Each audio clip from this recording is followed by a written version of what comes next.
The sun dipped low on the horizon, casting a warm golden glow over the sprawling park where Margaret Brown, a black woman in her 70s, ambled along a familiar winding path. Her steps were slow, deliberate, each one a testament to a lifetime etched with both triumphs and trials. She wore a faded cardigan, its threads worn thin from years of use, and her silver hair glinted faintly under the dying light. Every evening, as the sky bled into hues of orange and pink, she made her way to an ancient wooden bench nestled beneath a towering oak. There, she would sit, her frail hands resting in her lap, listening to the soft whispers of the wind weaving through the leaves. The rustling sound was a gentle lullaby, coaxing her into a reverie where memories of her past danced vividly before her ice moments of joy, heartache, and everything in between. This park wasn't just a patch of green amid the concrete sprawl of the city. It was her sanctuary, a sacred retreat where the chaos of the world melted away, leaving her alone with her thoughts. For Margaret, it was the one place where she could breathe freely, unburdened by the weight of a society that had so often tried to crush her spirit. Decades ago, Margaret had been a fierce foot soldier in the civil rights movement, her younger self marching through streets thick with tension, her voice rising above the clamor to demand justice. She had faced down hostile glares that sought to strip her of her humanity, endured slights and slurs that cut deeper than any blade, and weathered a system that had deemed her invisible. Yet, through it all, she had stood tall, her resolve forged in the fires of adversity. That resilience wasn't just for her own sake, it was a legacy she poured into raising her son, Charles. She had taught him to walk with integrity, to wield his strength for what was right, and to never bow to the injustices she'd fought so hard to dismantle. Now, Charles stood as the city's police chief, a towering figure of authority whose very existence filled Margaret with a quiet, swelling pride. She often pictured him in his crisp uniform, his steady gaze commanding respect, a living testament to her sacrifices. But even with the progress she'd witnessed as laws rewritten, the barriers toppled. She couldn't shake the nagging ache in her chest, the sense that beneath the surface, the old prejudices still simmered. They lurked in fleeting glances, in whispered judgments, and sometimes in brazen acts that reminded her the fight was far from over. The park, with its stillness, was her balm, a fleeting escape where she could lay those burdens down, if only for an hour. On this particular evening, as Margaret settled onto her bench, her mind drifted to a memory of Charles as a boy, his small hand clutching hers. As they walked past a crowd hurling insults, her voice steady as she told him, "Hold your head high, son. They don't define you." She smiled faintly, lost in the warmth of that moment, oblivious to the slow crawl of a patrol car easing into the park's entrance. Inside sat two officers, Johnson and Smith, their eyes scanning the dusk-lit expanse. They were on the hunt for a black suspect who'd slipped free from jail that morning, a man described only vaguely in their briefing. But as the car rolled closer, their attention snagged not on some fleeing figure, but on Margaret Aloney, elderly, black, an easy mark in their jaded eyes. Officer Johnson, a stocky man with a jaw set like stone, leaned toward Smith, his voice low and conspiratorial. "Check out the old lady over there," he muttered, his lips curling into a smirk. "She's perfect. No one's gonna kick up a fuss over her." Smith, younger and weary, his face shadowed by a cap pulled low, chuckled darkly. "Yeah, she's nobody. We pin it on her, say whatever we want, people buy it." Their words hung heavy in the air, a cold calculation born of laziness and a twisted sense of power.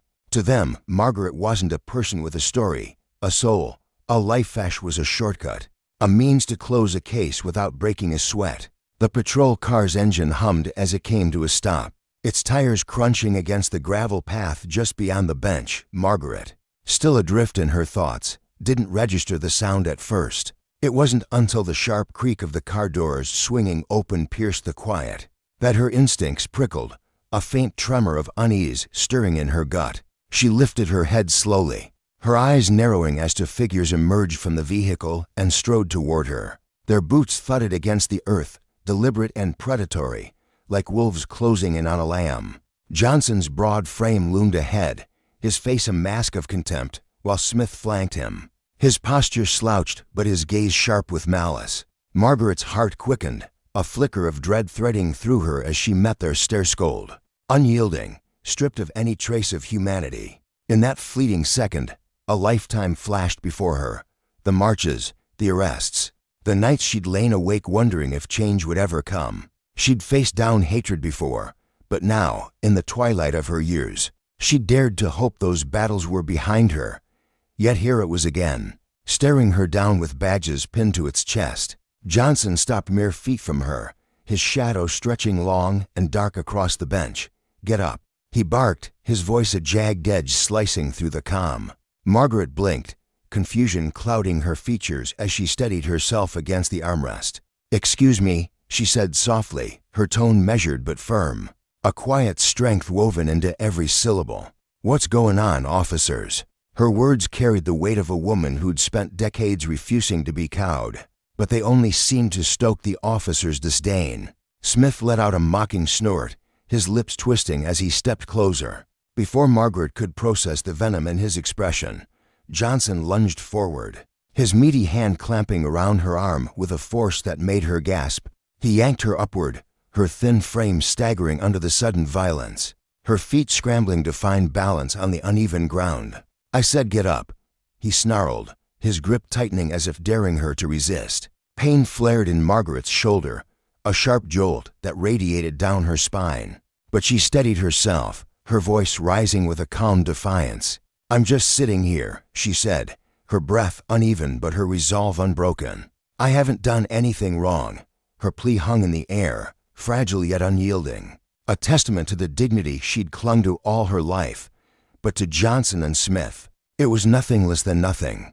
Johnson twisted her arm behind her back with a brutal efficiency, the cold snap of handcuffs locking around her wrists cutting through the stillness. The metal bit into her skin, icy and unforgiving, and she winced, her body trembling from the shock of it. The clink of the cuffs echoed across the park, a sound that seemed to mock the peace she'd come here to find.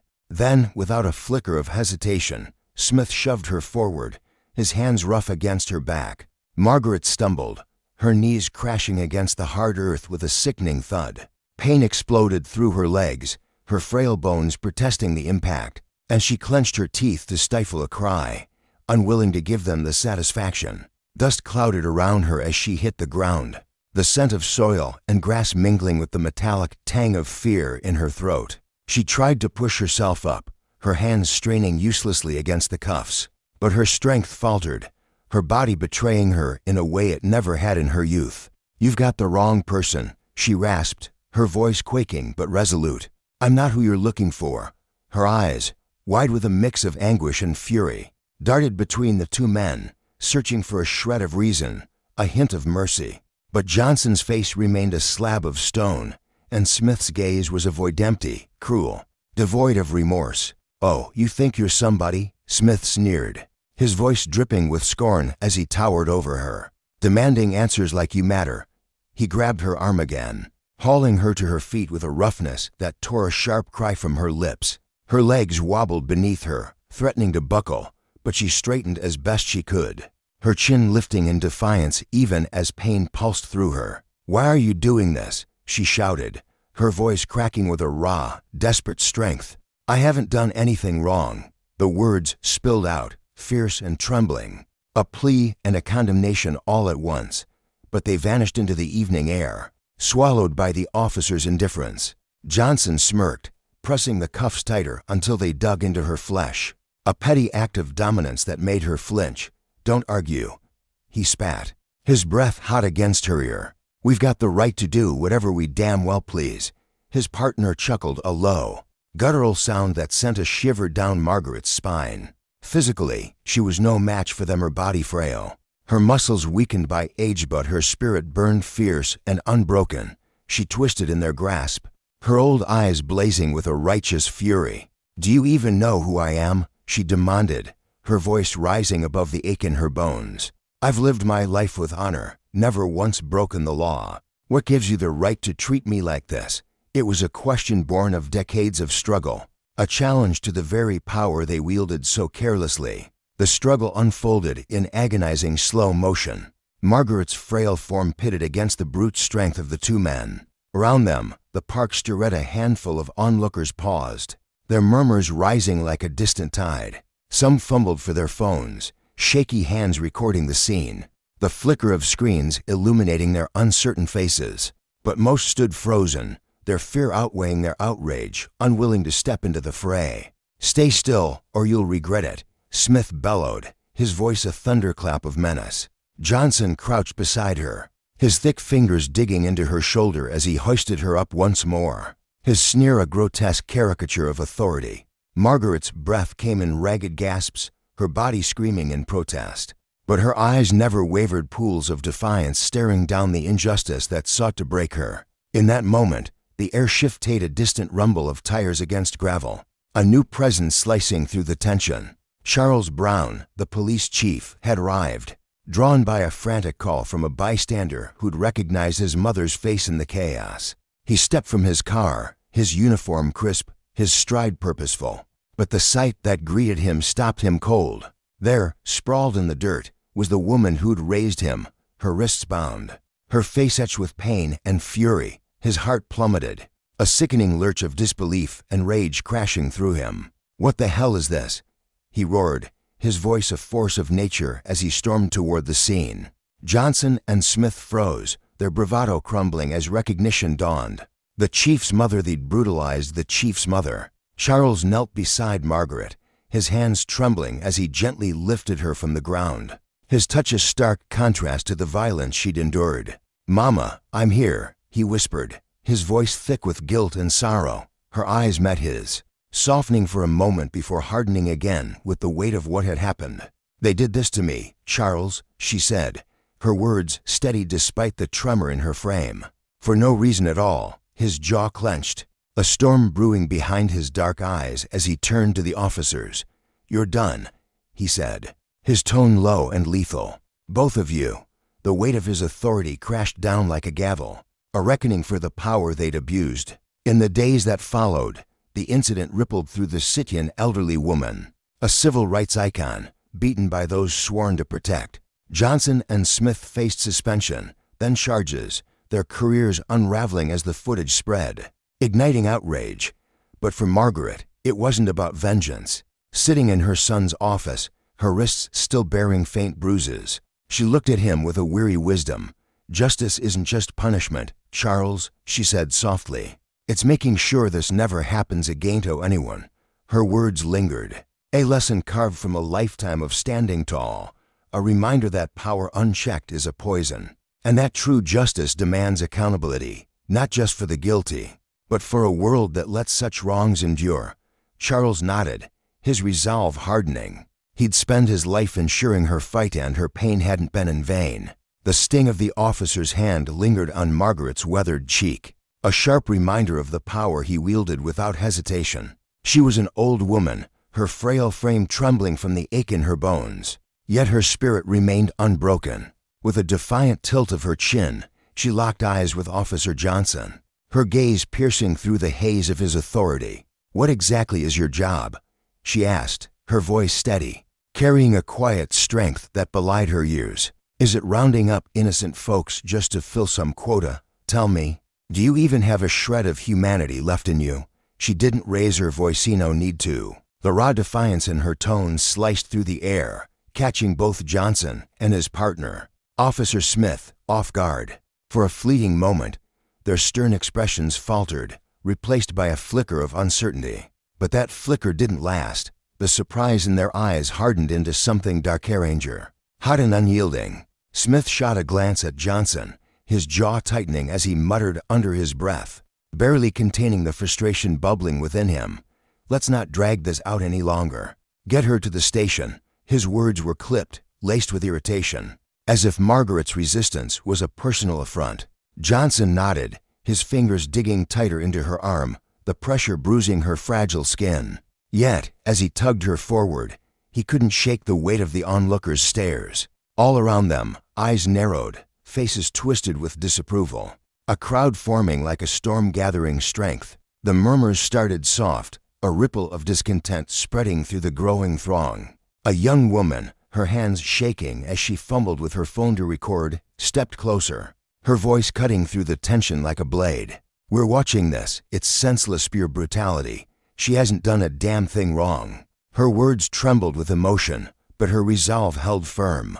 Around her, heads nodded, the murmurs swelling into a chorus of outrage. "Why are you doing this to an old lady?" a middle-aged man bellowed, his voice thick with fury as he jabbed a finger at the officers. His eyes burned with disgust, a fatherly indignation rising as he watched Margaret's frail form endure their rough hands. "Is this how you protect us? Is this what you call justice?" The crowd pulsed with energy, each voice adding fuel to a fire that refused to be contained. A young man in a threadbare hoodie pushed forward, his fists clenched, his shout raw and unfiltered. "We're not staying quiet. You think you can bury this? Our cameras have it all." His words were a rallying cry, drawing more people into the fray. The commotion pulled strangers from the edges of the center passers-by who'd paused, curious, now stepping into the fold, their shouts rolling toward the officers like waves crashing against a crumbling shore. "Let her go."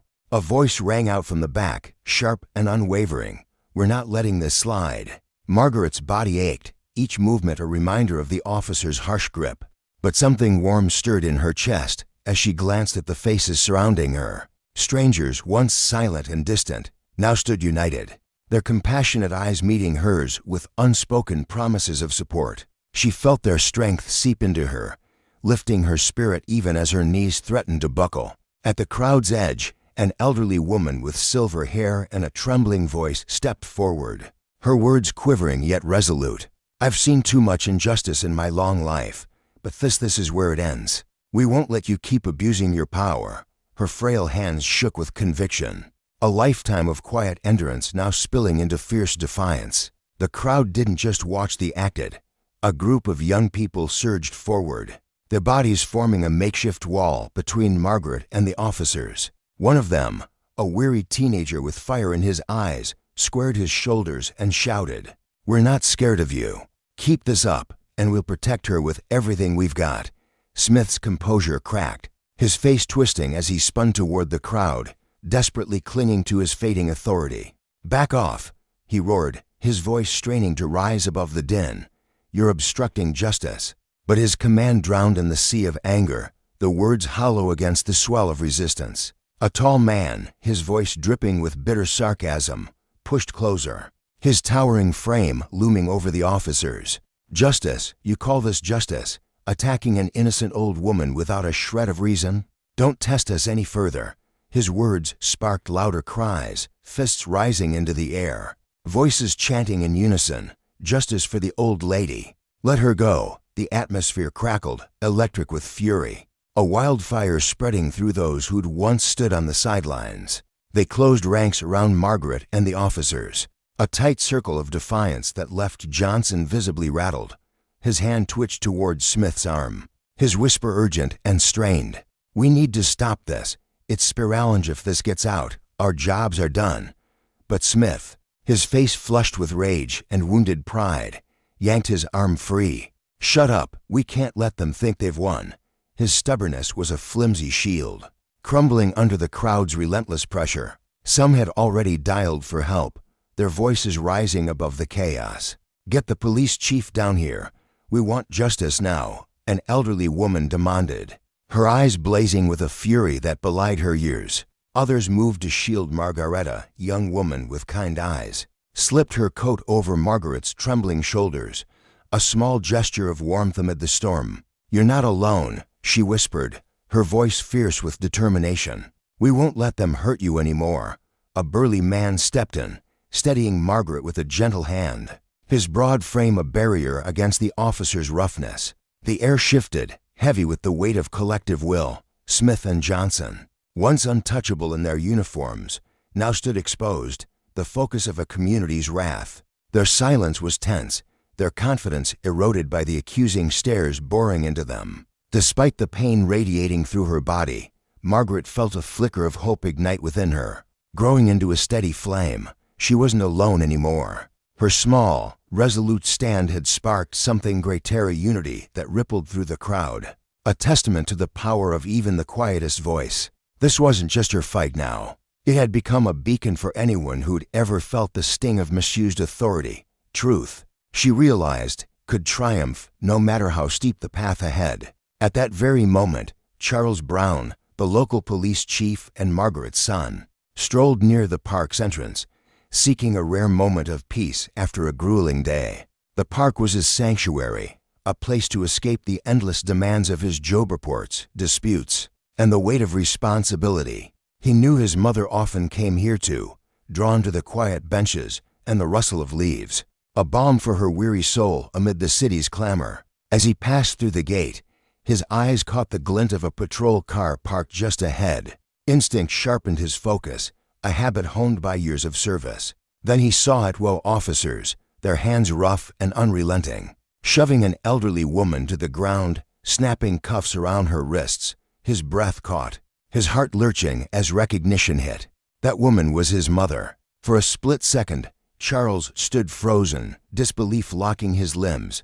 But then the shock shattered, giving way to a torrent of anger and protectiveness. He broke into a run, his voice thundering across the distance. "Stop right now." The officers dragged Margaret toward the car, oblivious to his approach, until he reached them, yanking his badge from his coat with a trembling hand. "Stop, I'm Charles Brown, the police chief, and that woman you're manhandling is my mother." His tone was steel, cutting through the chaos with unyielding authority. Johnson and Smith turned, their faces a mix of surprise and scorn.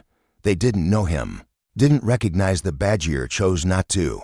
Johnson's eyebrow arched, a smirk curling his lips as he sneered. "Well, isn't that something? A black guy claiming he's the chief? This just got real interesting." Smith's laugh was sharp, mocking, his eyes glinting with derision. "Oh, we're in for a treat now. The police chief, huh? And his mom. That badge has got to be fake." Their taunts hung in the air, dripping with arrogance, a challenge to Charles's very existence. Fury roared within him, a tempest barely contained, but Charles held his ground. His voice remained calm, deliberate, each word a hammer striking stone. "You're making a serious mistake. Release her now and rethink what you're doing." He stepped closer, his presence towering, his gaze a blade honed by years of facing down defiance. He willed them to see the truth, to feel the weight of their error. But Johnson, undeterred, squared up to him, his stare cold and unyielding. "We don't answer to some stranger off the street." He spat, his tone a dare, a refusal to bend. The crowd watched, breathless, as the standoff unfolded, a clash not just of power but of principle. Margaret's pain, the officer's arrogance, the community's ragel of it laid bare the fragile line between authority and tyranny. In that moment, the lesson burned clear.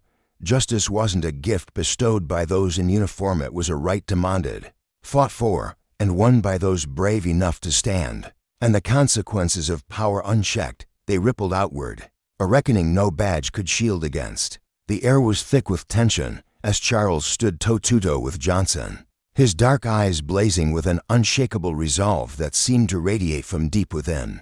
His broad shoulders squared, his jaw set tight. He stared down the officer who dared to challenge him. "Step aside," Johnson had barked earlier, his voice dripping with venom. "Claiming to be our boss, especially a black guy like you. Move, if you know what's good for you." But Charles didn't flinch. His chest heaved slightly, not from fear, but from the weight of the moment.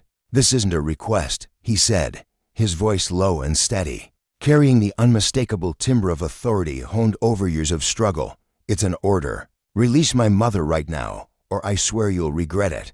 Each word landed like a stone, firm and deliberate, reverberating through the growing crowd of onlookers who had begun to gather on the bustling street. Some paused mid-step, their curiosity piqued by the unfolding drama, while others fumbled for their phones, eager to capture the confrontation that crackled with raw emotion.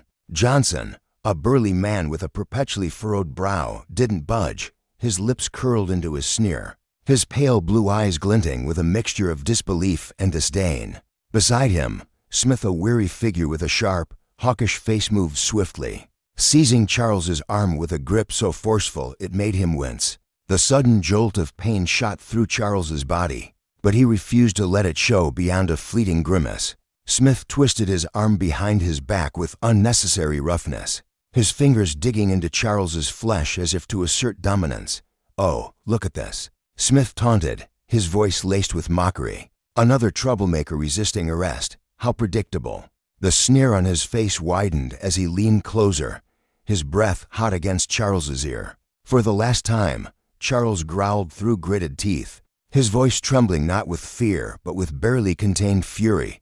Let go of me and my mother. And this abuse of power now. His words hung in the air, a desperate plea wrapped in a steely command, but they only seemed to stoke the officer's contempt.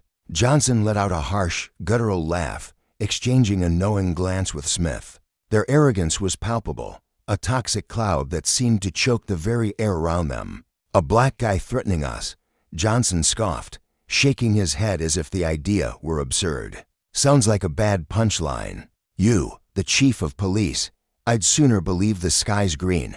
The mockery in his tone cut deep, each syllable a dagger aimed at Charles's dignity. Smith chuckled darkly, tightening his grip on Charles's arm until the cuffs bit into his wrists. The cold metal clinked as they snapped shut, a sound that echoed in Charles's ears like a death knell to his pride. He fought to keep his composure, his breath coming in short, sharp bursts as anger surged through him like wildfire. His hands, now bound, twitched with the urge to break free, but his iced host fierce.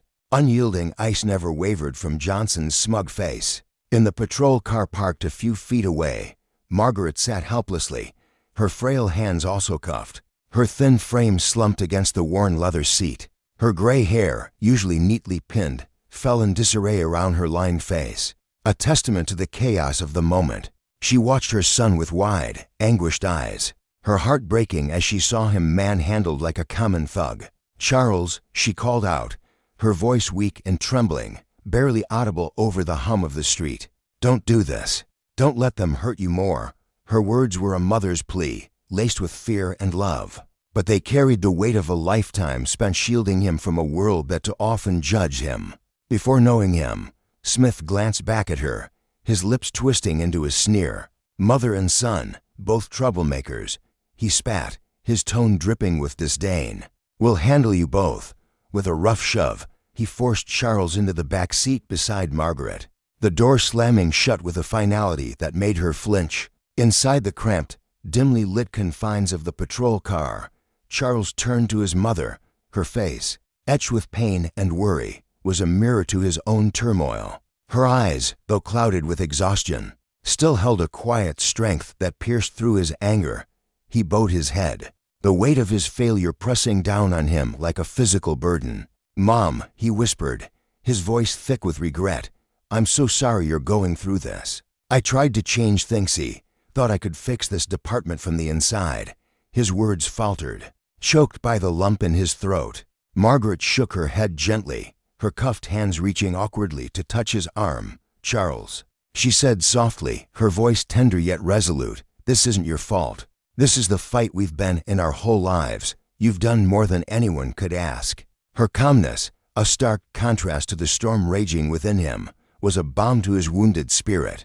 Yet it also fueled his frustration. How could she remain so serene when the world kept proving its cruelty? Charles clenched his fists, the cuffs digging deeper into his skin, a sharp reminder of his powerlessness. He had climbed the ranks, endured the sidelong glances, the whispered slurs, the colleagues who dismissed him as an outsider. He had argued passionately for fairness, for a system that judged people by their actions, not their skin. He had truly believed that his position as police chief could dismantle the prejudices he'd fought against his entire career. But now, sitting beside his mother, both of them shackled like criminals, that belief crumbled.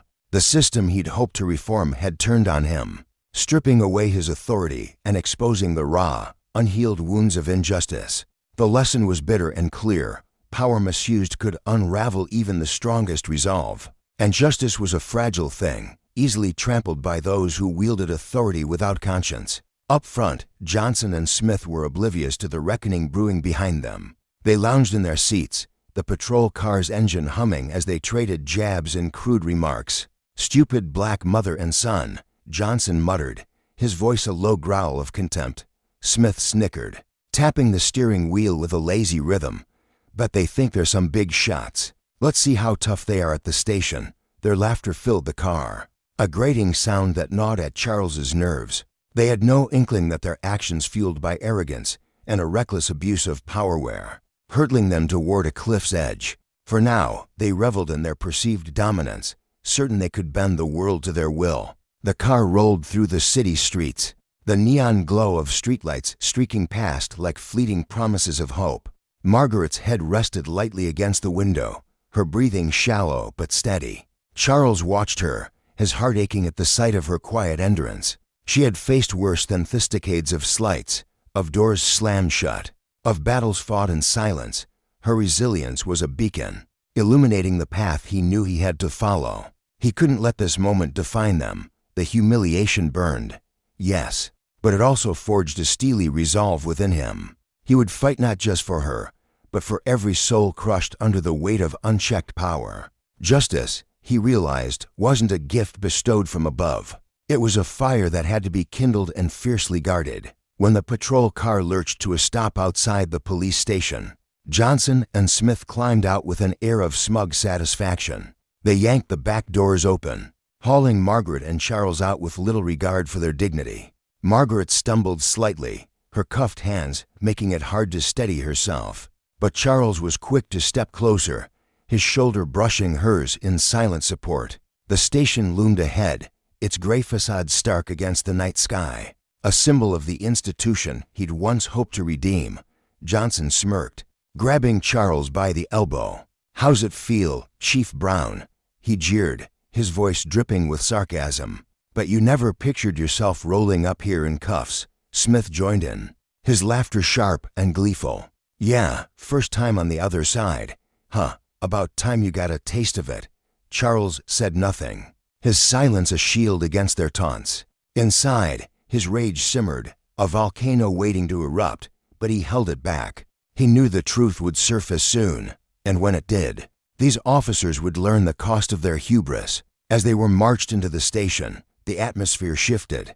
Heads turned, eyes widened. Officers milling about the lobby froze, their conversations trailing off into stunned murmurs. Some recognized Charles instantly, their chief, a man of integrity and quiet strength, no shackled and flanked by his sneering subordinates. The sight was jarring, a fracture in the order they knew. Among them was Danny, a young officer with bright eyes and a mop of unruly brown hair. He'd always looked up to Charles, admiring his unwavering commitment to fairness in a world that often turned a blind eye. Watching from the edge of the crowd, Danny's stomach twisted. Something was wrong, terribly wrong. He saw the way Johnson shoved Charles forward, the way Smith tugged at Margaret's arm with casual cruelty. His instinct screamed at him to act. With cautious steps, he edged closer, determined to uncover the truth and stand by the man who'd inspired him. Then, from the back of the station, Lieutenant Taylor emerged, a tall, imposing figure with salt and pepper hair and a gaze that could cut through steel. He strode forward, drawn by the growing commotion. His eyes landed on Charles, and for a heartbeat, he stopped dead, his breath catching in his throat. The police chief's friend, his confidant, stood there in handcuffs, his dark suit rumpled, his expression a mix of fury and exhaustion. Taylor's mind raced, piecing together the impossible scene before him. "What the hell is going on here?" he demanded, his voice booming through the station, sharp enough to silence the whispers. Johnson and Smith faltered, their bravado flickering as Taylor's authority crashed over them like a wave. They had no idea the storm they'd unleash or the justice that awaited them. For Charles, this was more than a personal humiliation. It was a stark reminder that power, when wielded without accountability, could corrupt even the noblest systems. But he wouldn't let it win. Not today, not ever. The air in the police station hung heavy with tension, thick enough to choke on. As whispered murmurs rippled through the room like a restless tide, Officer Johnson, his broad shoulders squared with a casual arrogance, pivoted on his heel to face Lieutenant Taylor. His face was a mask of indifference, lips barely moving as he muttered, "We just nabbed a couple of troublemakers stirring up mess in the park." His tone carried the weight of routine, as if the day's events were nothing more than a tedious chore. He jerked his thumb toward Charles, a man standing rigid in handcuffs, and added with a sneer, "This guy's claiming he's the police chief. Can you believe that nonsense?" The disdain in Johnson's voice was palpable, dripping like venom as he shot Charles a sidelong glance, his eyes narrowing as if the very idea was beneath consideration. Charles stood there, wrists chafed by the cold steel biting into his skin, his chest rising and falling with slow, deliberate breaths. His dark eyes burned with a quiet fury, but his jaw remained set, his posture unyielding. He didn't flinch under Johnson's dismissive stare, didn't even blink. Instead, he held his ground, a pillar of resolve amid the storm brewing around him. Lieutenant Taylor, a man whose lined face bore the weight of years spent navigating the chaos of law enforcement, turned his gaze from Johnson to Charles.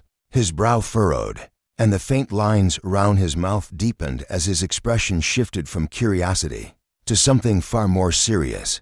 He took a step closer, boots scuffing against the worn linoleum floor, and locked eyes with Charles. For a fleeting moment, the world seemed to shrink to just the two of them, Taylor searching, Charles unwavering. In that silent exchange, something clicked. Truth settled into Taylor's gut like a stone, heavy and undeniable. "What did you just say?" Taylor's voice sliced through the room, sharp and cold as a winter wind. He whipped around to face Johnson and Officer Smith, who lingered nearby with a smug grin tugging at the corners of his mouth. Smith shrugged, his shoulders rolling lazily as he replied, "Just a little con, Lieutenant. This guy probably whipped up a fake badge in his basement, thinking we'd buy it. We're just doing our jobs." His words oozed with mockery, and he crossed his arms, leaning back as if he'd just delivered some clever punchline. The arrogance radiating from him was almost tangible, a shield he wore proudly. But Taylor wasn't laughing. His patience, already worn thin by years of dealing with overconfident fools, snapped like a taut wire. He strode forward, each step deliberate, his boots echoing against the floor with purpose. From his pocket, he fished out a ring of keys, the metal jangling faintly in the stillness. He reached for Charles's wrists, and with a swift, practiced motion, he unlocked the handcuffs. The click of the mechanism reverberated through the station, a sound so crisp it seemed to freeze time itself. The cuffs fell away, clattering softly as they hit the ground, and a stunned silence swallowed the room whole. Every eye widened, every breath held, as Taylor straightened up and turned to Johnson and Smith. His face was a storm cloud anger etched into every line, disappointment simmering beneath the surface like a fire waiting to erupt. "This man," Taylor began, his voice low but trembling with barely contained rage, "is Charles Brown, your police chief, and the woman you just roughed up, that's his mother." He paused, letting the weight of his words sink in, watching as the smugness drained from their faces like water from a cracked glass. "Do you have any idea what you've just done?" The station seemed to hold its breath.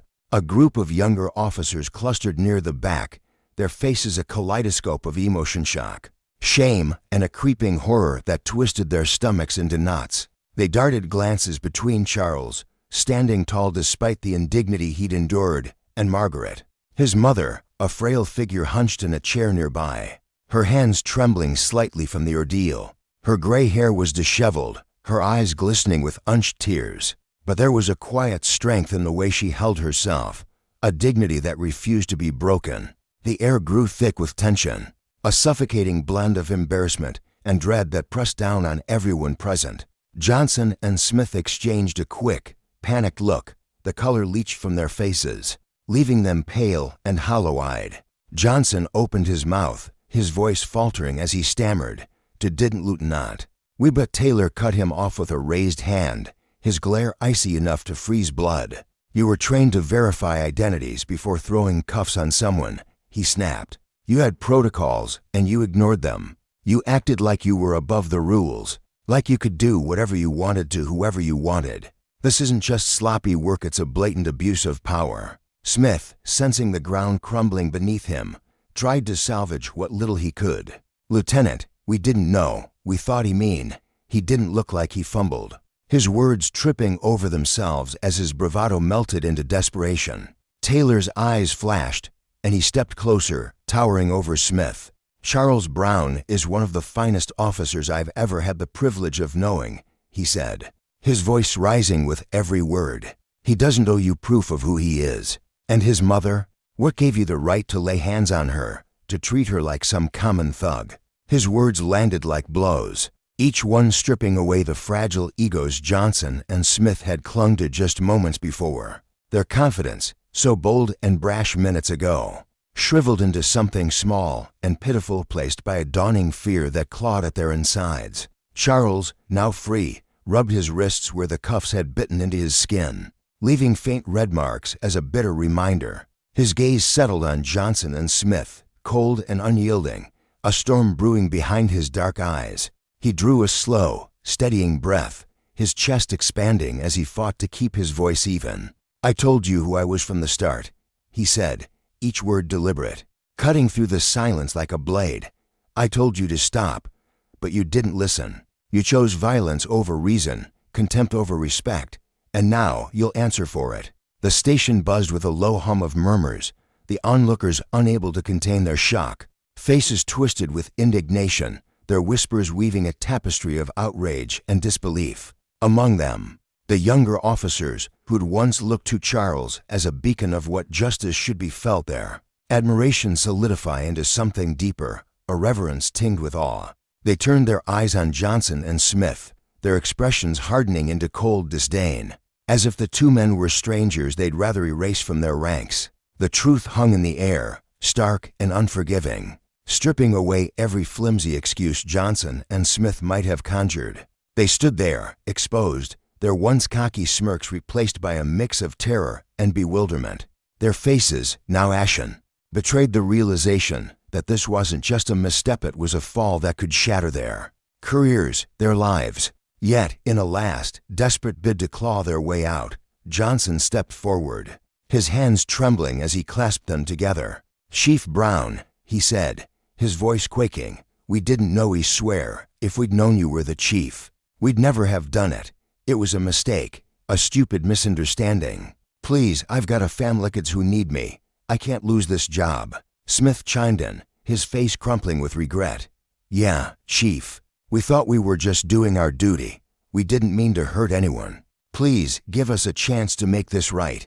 His eyes pleaded, wide and glassy, but there was no softening in Charles's stare.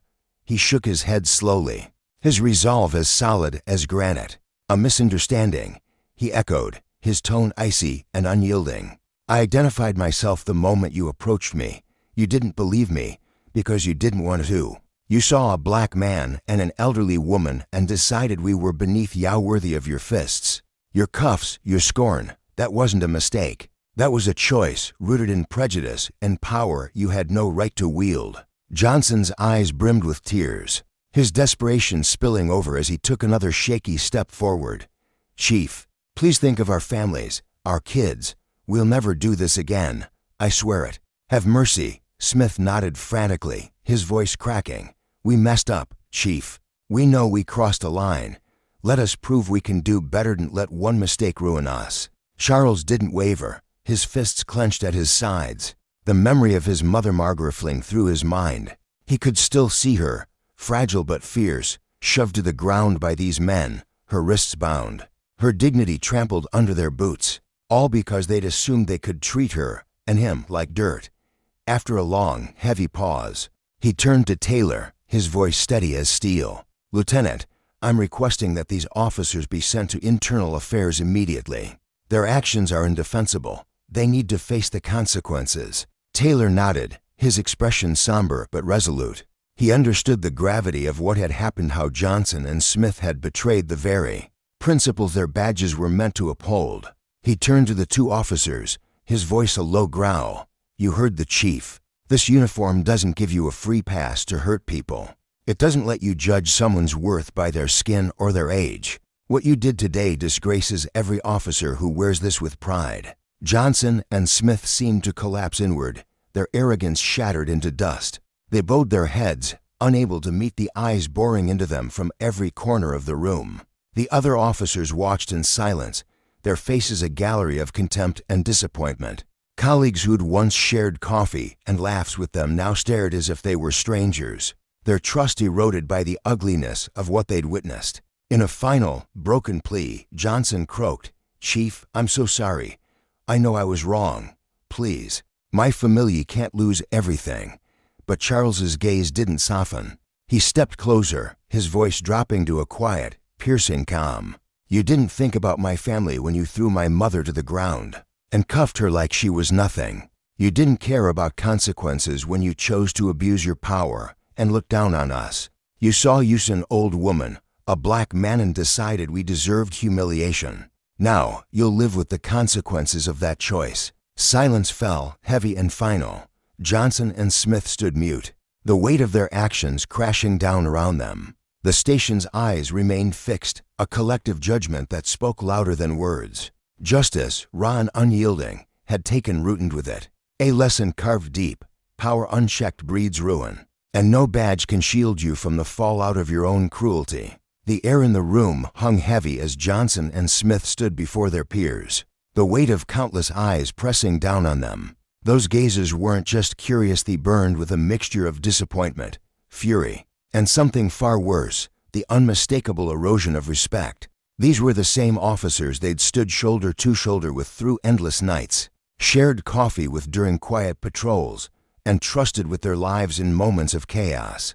Now, those familiar faces stared back with cold judgment, branding them as outcasts who had shattered the unspoken code of honor that held their brotherhood together. Johnson's chest tightened, a knot of shame twisting inside him as he realized the depth of their betrayal, not just to the badge, but to the people who'd once called them allies. Lieutenant Taylor, standing tall and unyielding, gave a curt nod, his sharp eyes signaling for them to follow him out. But Johnson couldn't move just yet. His feet felt rooted to the floor, anchored by desperation. He turned to Chief Charles Brown, his voice trembling as it clawed its way out of his throat, thick with regret and pleading.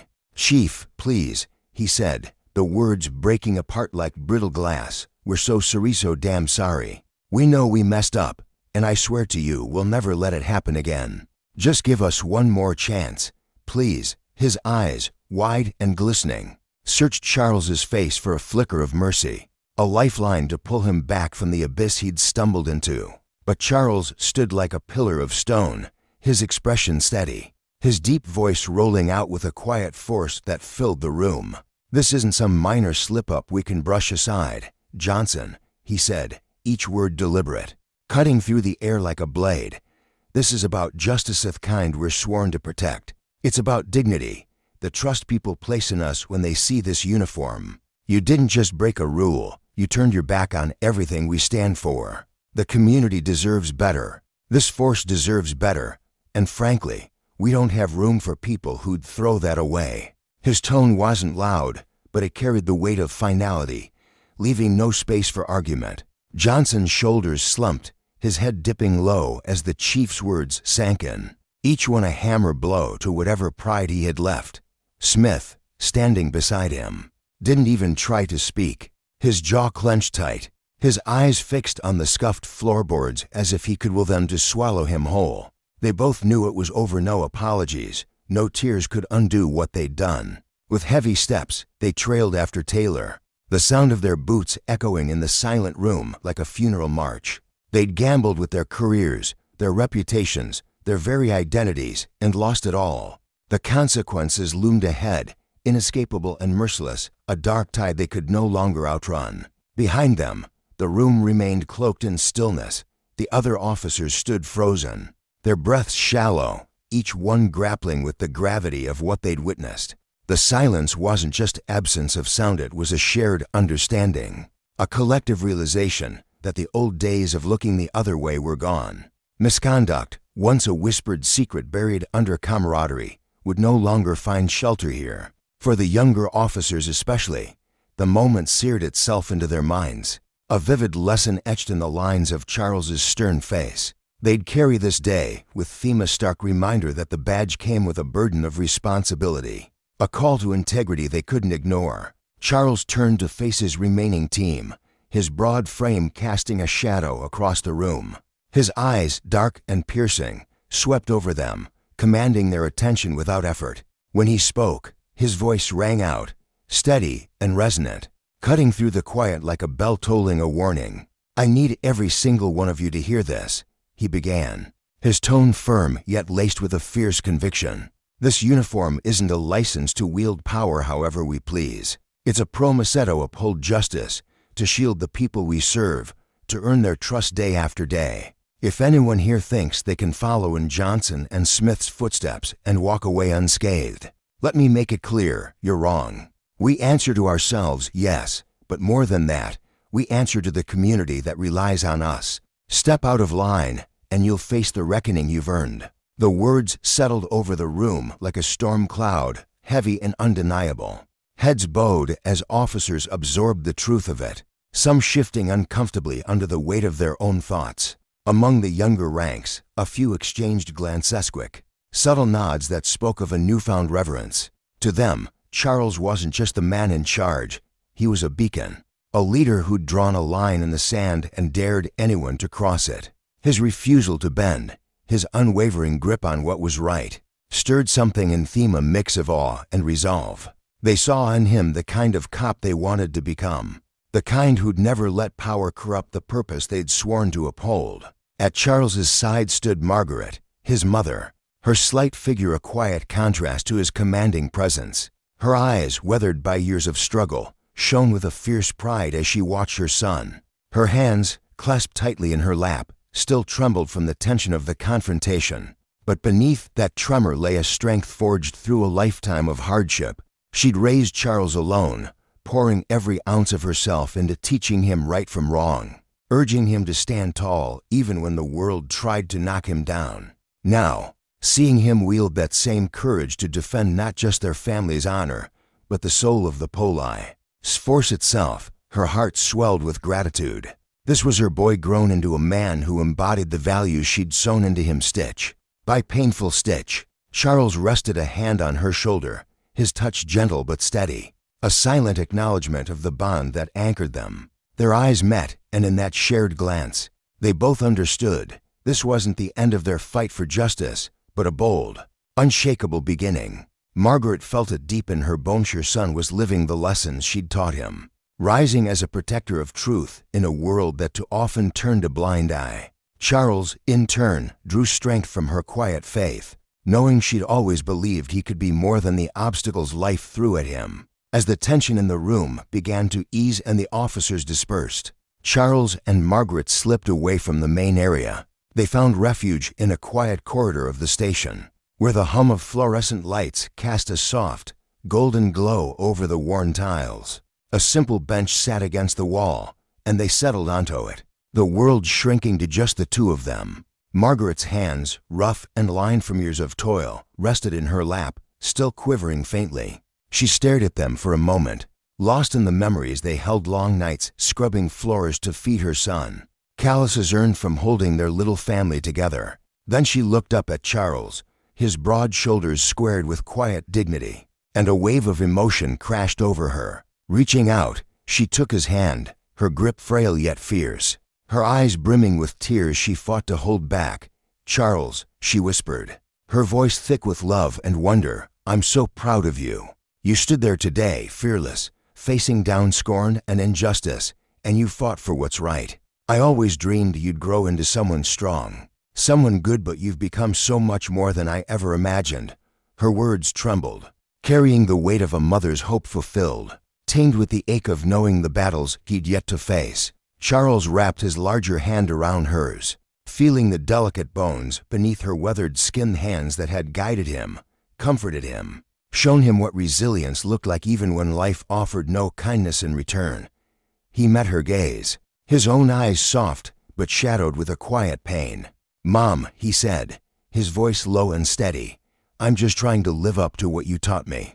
You always said to hold fast to my values, to stand up when things aren't right. That's all I'm doing, trying to make you proud, trying to honor what you gave me." Margaret nodded, her lips curving into a faint smile. Though worry lingered in the lines of her face, she sighed, a sound rich with both joy and weariness. "I know how hard this job has been for you, Charles. You picked a road full of thorns, fighting to change things from the inside, when so many want to keep it the way it's always been. I see the toll it takes, the days you come home worn out, the times you wonder if it's worth it. There are people in that force who'd rather see you fail, who'll push back because they're afraid of what you stand for. Charles's mouth tipped into a small, determined smile, his eyes glinting with a fire that refused to dim. You're right. Moment's not easy. There are days I feel like I'm shouting into the wind, like I'm the only one who cares. I get tired, frustrated, even angry. But I know there are good people here too, officers who want a force they can be proud of, one that's fair and clean. If I give up, men like Johnson and Smith will keep dragging us down, staining what this badge means. I can't let that happen, not to us, not to the people we're supposed to protect. Her heart ached at his words, a bittersweet blend of pride and fear swirling inside her. She thought back to his childhood, those lean years when she'd worked double shifts just to keep a roof over their heads, when she'd sat him down and told him life wasn't fair, but he could still make it right. Now, here he was, living those lessons in a way that shook the very foundations of the world around him. You've never backed down, Charles, she said softly, not once. You're guarding our family's name, yes, but more than that, you were giving a voice to everyone who's been wronged, everyone who's too small to fight back. I know you'll keep going, no matter how steep the climb. Charles dipped his head, his gaze softening as her faith washed over him. He squeezed her hand, his voice thick with resolve. Mom, I promise you will use every bit of power I have to root out the rot in our ranks, the ones who twist this uniform into something ugly, who abuse what it stands for. I'll see them gone. I want this force to mean something again: trust, safety, protection. I want people to look at us and feel hope, not fear. Margaret's smile grew, though shadows of concern lingered in her eyes. Are you sure you'll be okay? Charles, this fight, it's not a small one. The people who cling to their prejudice, their power, they won't let go without a struggle. You'll face pushback, maybe even loneliness, standing up to them like this. He looked at her, his expression tender but unyielding. I know, Mom. There'll be days I stand alone, days it feels like the weight's too much. But it's your voice in my head that keeps me going, your lessons, your belief in me. I won't quit. I'm fighting for you, for everyone like Yao who faced injustice head-on and still held on to hope. I'll keep going no matter what. Tears slipped down Margaret's cheeks then, her faith in him blooming brighter than ever. You're my pride, Charles, she said, her voice breaking with emotion. Not everyone can stand strong when the storm hits, but you do, and no matter what comes. You've got me always. You're never alone in this. Her words wrapped around him like a lifeline, warm and solid, rooting him in a strength he'd always drawn from her. He bowed his head, pressing a soft kiss to her worn hands, a silent vow etched in the gesture. Thank you, Mom, he murmured, for believing in me, for being my rock. I won't let you down. They sat there in the quiet, hands clasped, the glow of the corridor lights bathing them in a gentle embrace. Outside, the station hummed back to life, but in that moment, it was just them, mother and son, bound by a shared fight for justice, fortified by a love that no hardship could break. And as they faced the road ahead, they knew it would be long and treacherous, but together, they were unbreakable. In the stillness of a late afternoon, Charles and his mother Margaret sat side by side, their breaths soft and measured, as if the world had agreed to pause just for them. The air around them felt heavy with the weight of their shared resolve, a quiet pact woven into the silence. Charles's voice broke through the calm, steady and resolute, carrying a promise that seemed to ripple outward into the universe. He would pour every ounce of his being into dismantling the injustices that had scarred their lives, vowing that no one, not his mother, not anyone, would ever again endure such pain. Margaret turned her gaze to him, her eyes tracing the lines of his face, now hardened by experience yet softened by an unshakable love. In that moment, she felt a swell of gratitude so profound it nearly stole her breather's son's strength. His unyielding spirit was a gift more precious than anything life had ever bestowed upon her. After a time, when the storm of emotions within them had settled into a gentle ebb, Charles rose slowly, his movements deliberate and tender. He slid his arm around his mother's frail shoulders, steadying her as she stood, her body weary from the day's trials. His voice, deep and warm like a hearth fire, wrapped around her as he said, "Come on, Mom. Let's get you home. I swear this is the last time you'll have to face anything like this. I'll shield Yao and everyone else from those who twist power into a weapon and let injustice fester." Margaret lifted her eyes to meet his, and a smile bloomed across her face, fragile yet radiant.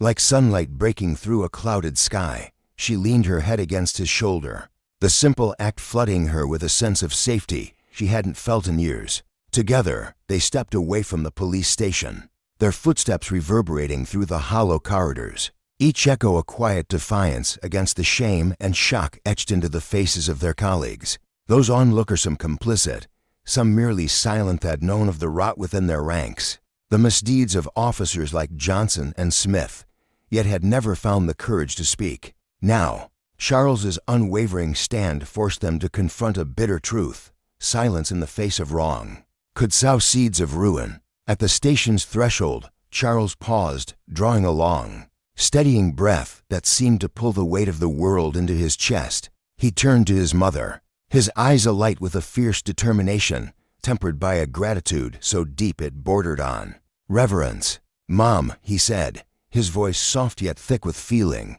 "thank you for standing by me. Everything you've poured into me, your patience, your kindness, your unshakable faith in what's right, it's given me the courage to face this darkness head-on." Margaret reached for his hand, her fingers trembling slightly as they closed around his, her gaze brimming with a love so fierce it could rival the sun. "Charles," she replied, her voice steady despite the tears threatening to spill, "all I ask is that you keep walking this road, no matter how steep it gets. What you're doing gets hard, so hard, but it's real. You're lighting a path towards something better." Her words sank into him, rooting themselves in his soul, and in that instant, Charles understood the enormity of what lay ahead. He couldn't let the poison of Johnson and Smith's actions spread unchecked, nor could he allow the public's trust in the policia force meant to embody justice and sanctuary crumble into dust. With a final glance at his mother as she departed, Charles steeled himself and turned toward the growing throng outside the station. Reporters buzzed like bees, their cameras flashing in erratic bursts, while a crowd of onlookers whispered among themselves, their curiosity tinged with a fragile hope. The sight of Charles and Margaret emerging from the station exhausted, yet unbroken, had stirred something in them, a flicker of belief that change might finally be within reach. Charles stepped up to the podium, raising a hand to quiet the murmurs, and for a moment, the world held its breath, the only sounds the click of shutters and the rustle of anticipation. He looked straight into the lenses, his eyes a storm of resolve, compassion, and duty, and began to speak, his voice a calm thunder rolling over the crowd. "Today, I stand here not just as a police officer, but as a son. As a member of this community, I've sworn to safeguard," he said, pausing to let the weight of his words settle. "My Mothra woman who spent her life teaching me the value of fairness, who faced more years than most with grace, suffered humiliation and violence at the hands of those meant to protect her. I can't turn away while this festers." His eyes gleamed with a fire that refused to be dimmed as he pressed on. What happened today wasn't a slip-up, it was a glaring, ugly showcase of prejudice and power run wild, the kind of thing too many in our society, not just my mother, have endured.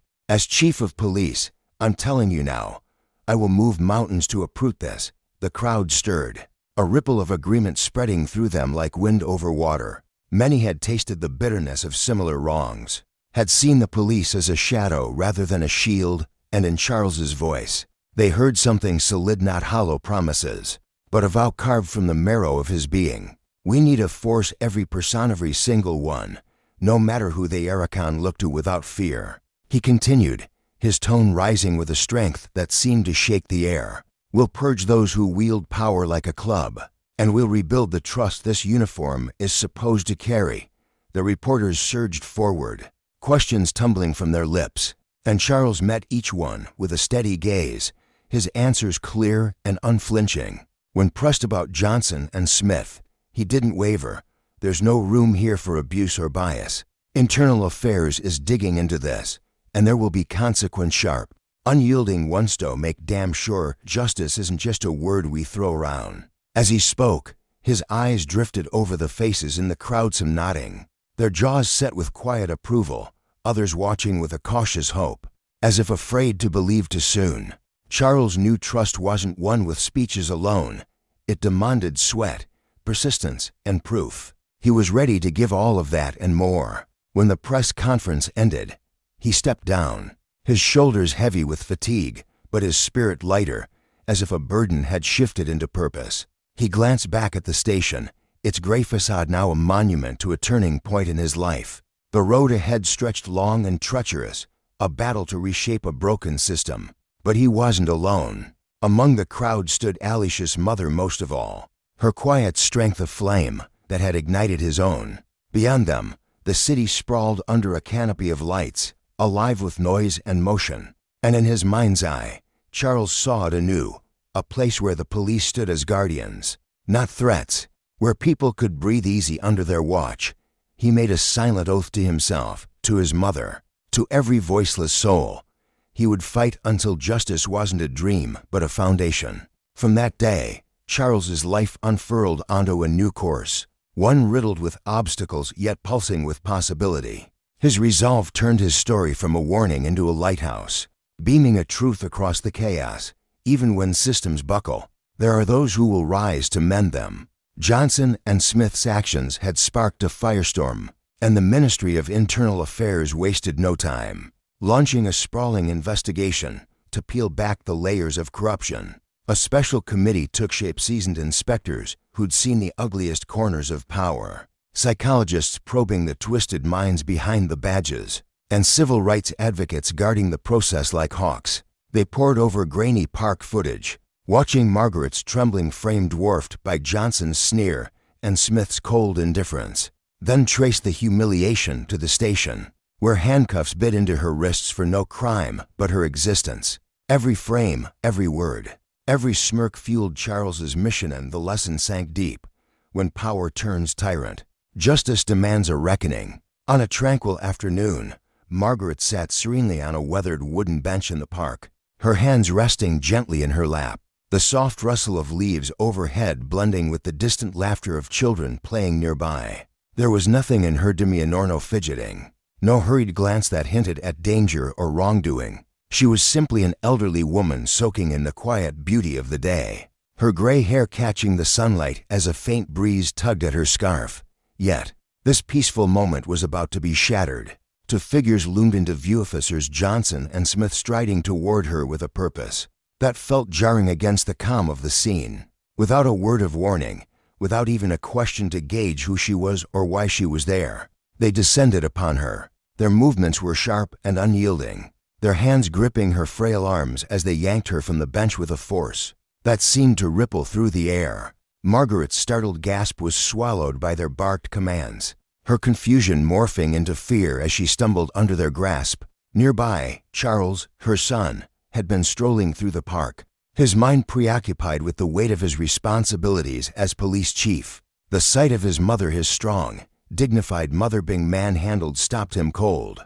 His heart pounded as he rushed forward, his voice cutting through the tension as he shouted, "That's my mother, I'm the police chief, let her go." But his words fell on deaf ears. Johnson's face twisted into a sneer, his eyes narrowing as if Charles's authority was an insult to his own. Smith, standing a step behind, mirrored his partner's aggression, his broad shoulders tensing as he shoved Charles back with a rough hand. What followed was a blur of choice. Charles, desperate to protect his mother, was met with a barrage of verbal venom and physical force. His pleas were drowned out by the officer's shouts, and soon his wrists were bound in cold steel handcuffs, the metal biting into his skin as he was forced to the ground beside Margaret. A bystander, trembling with a mix of outrage and disbelief, fumbled with their phone to capture the scene unfolding before them. The shaky footage revealed every agonizing detail. Margaret's frail frame crumpling under the officer's grip, her voice quivering as she begged them to stop. Charles's face contorted in anguish and fury as he tried to reason with the men. He should have commanded. The video didn't lie, it laid bare the raw brutality, the unprovoked hostility, and the stark abuse of power etched into every frame. For those who would later see it, this wasn't just an arrest gone wrong. It was a glaring testament to the arrogance and prejudice that had fueled Johnson and Smith's actions. The investigation that followed was exhaustive, a painstaking unraveling of the truth. A team of stern-faced investigators huddled in a dimly lit room, the glow of monitors casting shadows across their furrowed brows. As they pored over the bystanders' video, frame by frame, they dissected the officer's every move. The way Johnson's hand lingered too long on Margaret's arm, the unnecessary shove Smith delivered to Charles's chest.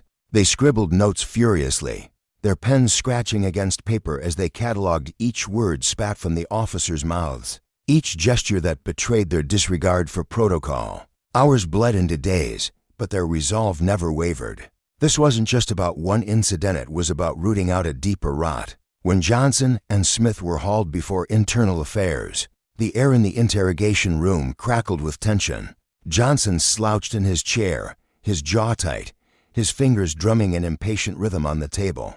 He leaned forward, his voice gruff as he insisted he'd acted on gut instinct. Margaret, to him, had the vague air of a suspect, and in the heat of the moment, hesitation could mean danger. Smith nodded vigorously beside him, his eyes darting around the room as he chimed in, claiming they were just safeguarding the park, doing their duty. Their words hung heavy, but the investigators weren't swayed. The video told a different story, one of unprovoked aggression, of two men who leapt to violence without cause. Worse still, when Charles had declared his identity, his badge figuratively flashing in their faces. They had every chance to pause, to verify, to de-escalate. Instead, they doubled down, their fists and cuffs speaking louder than reason. To piece together the full picture, the team turned to Margaret and Charles. Margaret sat in a stiff chair, her hands trembling slightly as she recounted the terror of that day. Her voice, soft but steady, painted a vivid scene, Johnson looming over her, his face a mask of contempt, Smith barking orders that dripped with disdain. She spoke of the humiliation that burned in her chest as they treated her not as a person, but as a threat to be subdued. Charles, seated beside her, carried a quiet fury in his posture, his shoulders squared as he relived the moment his authority was ignored. He described the sting of betrayal not just as a son, but as a leader whose own men had turned against him. Their accounts were raw, unfiltered, and devastatingly consistent with the footage. Digging deeper, the investigators pulled Johnson and Smith's records, a dusty stack of files that revealed a troubling pattern. Complaints stretched back years, citizens alleging excessive force, racial slurs muttered under breath, authority wielded like a club rather than a shield. Yet, time and again, these reports had been brushed aside, dismissed for lack of proof or buried under vague promises of internal review. The team exchanged grim looks as they realized this wasn't an isolated lapse. It was a symptom of a station where accountability was a ghost, where power could be abused without fear of consequence. Questions gnawed at them. How many others had suffered in silence? Was this negligence, or something darker, a tacit approval of cruelty? To flesh out the officers' world, the team interviewed their colleagues, young recruits, still green and wide-eyed, hesitated as they spoke, their voices low as if the walls might betray them. They admitted to glimpsing Johnson's sharp tongue and Smith's heavy hand, moments of bias that flickered in casual remarks or lingered in harsh arrests. But fear of retaliation, of ostracism had kept them mute. Older officers shrugged, their faces etched with resignation, hinting at an unwritten pact. You don't snitch unless someone forces your hand. This code of silence, this festering loyalty, had shielded Johnson and Smith, letting their misconduct thrive unchecked. A behavioral psychologist was brought in, a weary man with piercing eyes who sat across from the officers, probing their minds as deftly as the investigators had dissected their actions. Johnson's arrogance spilled out in clipped answers, his posture radiating a belief that he was above reproach. Smith's responses carried a quieter contempt, a subtle curl of his lip when asked about Margaret's vulnerability. The psychologist's report was damning. Both men harbored deep-seated bias, racial, social, ingrained into hunger to dominate those they deemed beneath them. They weren't just reckless, they were intoxicated by their own power, blind to the harm they inflicted. The Ministry of Internal Affairs delivered its verdict with unflinching clarity. Johnson and Smith hadn't just erred, they'd violated every tenet of their oath. This wasn't a split-second mistake born of panic. It was a deliberate flexing of authority, laced with discrimination and cruelty. The ministry didn't stop there, pointing a finger at the station itself, a place where oversight was a sham, where men like these could prey on the vulnerable without fear. Justice demanded more than reprimands, it demanded reckoning. The trial unfolded in a courtroom thick with anticipation. The wooden benches packed with onlookers whose whispers buzzed like static. The prosecutor stood tall, his voice steady as he laid out the case. The giant screen behind him flickering to life with the bystanders' video. Margaret's pleas echoed through the speakers, her fragile form dwarfed by the officer's aggression. Charles's handcuffed figure appeared next, his shouts of identity ignored as Smith's boot pressed him down. The room held its breath, the weight of the images sinking into every juror's chest. The prosecutor's words cut deeper, framing the officer's actions as a betrayal of duty, a stain on the law they'd sworn to uphold. He wove a narrative of power twisted into a weapon, of prejudice that had scarred a mother and Senonia citizen, the other a chief. The defense scrambled, their voices thin as they painted Johnson and Smith as instinct-driven, reacting to a perceived threat. But the prosecutor dismantled their excuse with surgical precision. Charles's rank had been declared. From the outset hadn't they checked? Why had violence been their answer? When Charles took the stand, his gaze was unwavering, his testimony a blend of steel and sorrow. He spoke of his mother's dignity stripped away, of his own helplessness as his men defied him. His voice rose, resonant and firm, as he implored the court to see this as more than a personal wound. It was a call to protect the powerless, to punish those who wielded authority as a cudgel. The judge's ruling was a thunderclap. The evidence was undeniable. Johnson and Smith had eroded trust in the badge they wore.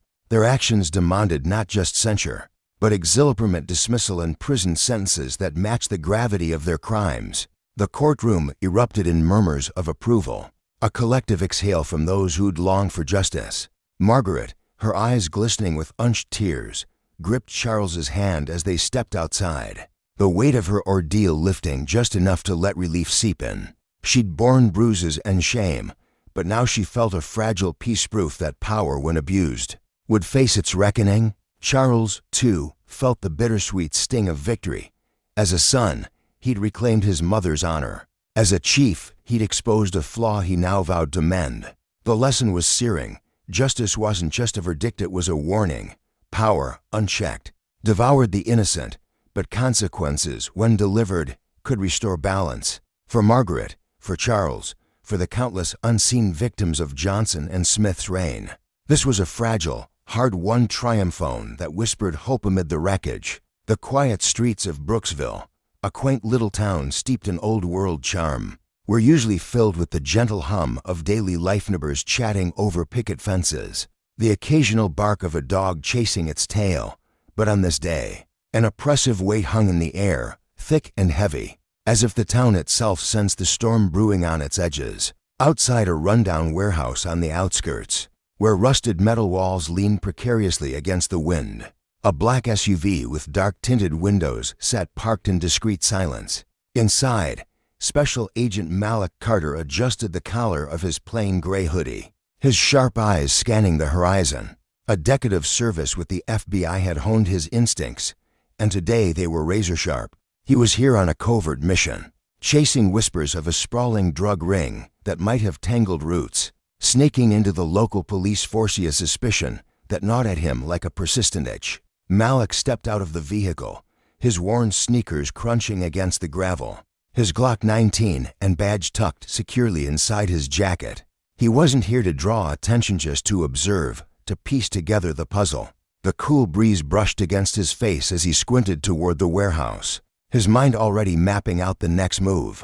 But before he could take another step, the piercing screech of tires tore through the stillness, jolting him from his thoughts. Whipping his head around, he saw a police cruiser skid to a halt, kicking up dust that swirled like a restless ghost. Out stepped Officer Gary Whitman, a hulking figure in his mid-40s, his buzzcut glinting faintly in the sunlight. His presence was commanding, almost suffocating, his hand hovering near his holster like a predator ready to strike.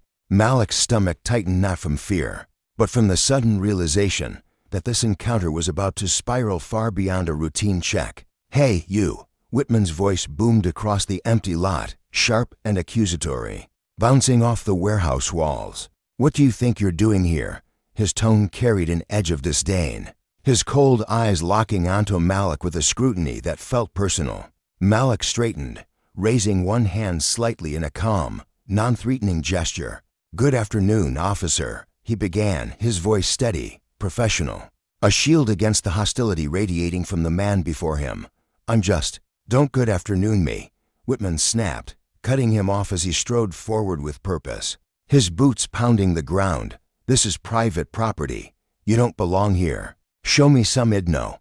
His words were a demand, not a request, laced with an authority that bordered on arrogance.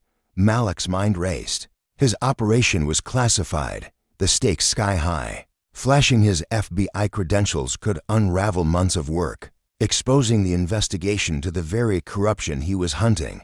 He hesitated, weighing his options, then spoke evenly. "I'm conducting official business, officer. There's no need for alarm." Whitman's eyes narrowed into slits, suspicion hardening his features. "Official business?" He sneered, his voice dripping with mockery. "Don't play games with me. You're trespassing. Hands where I can see them."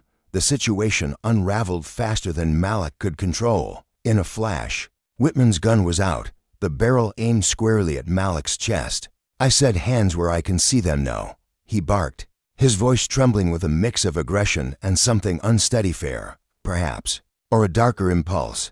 Malik's heart thudded against his ribs, but his face remained a mask of composure. He'd faced hostility before countless times, in fact, but this was different. A gun drawn on him during an FBI operation, by a local cop no less, was uncharted territory. Slowly, he raised his hands higher, his voice cutting through the tension like a blade. "Officer, I need you to lower your weapon. I'm an FBI agent." Whitman scoffed, his grip tightening on the gun, his knuckles whitening. "FBI, you expect me to believe that? Where's your badge? Don't move a muscle, keep your hands up." The air crackled with danger, every second stretching into eternity.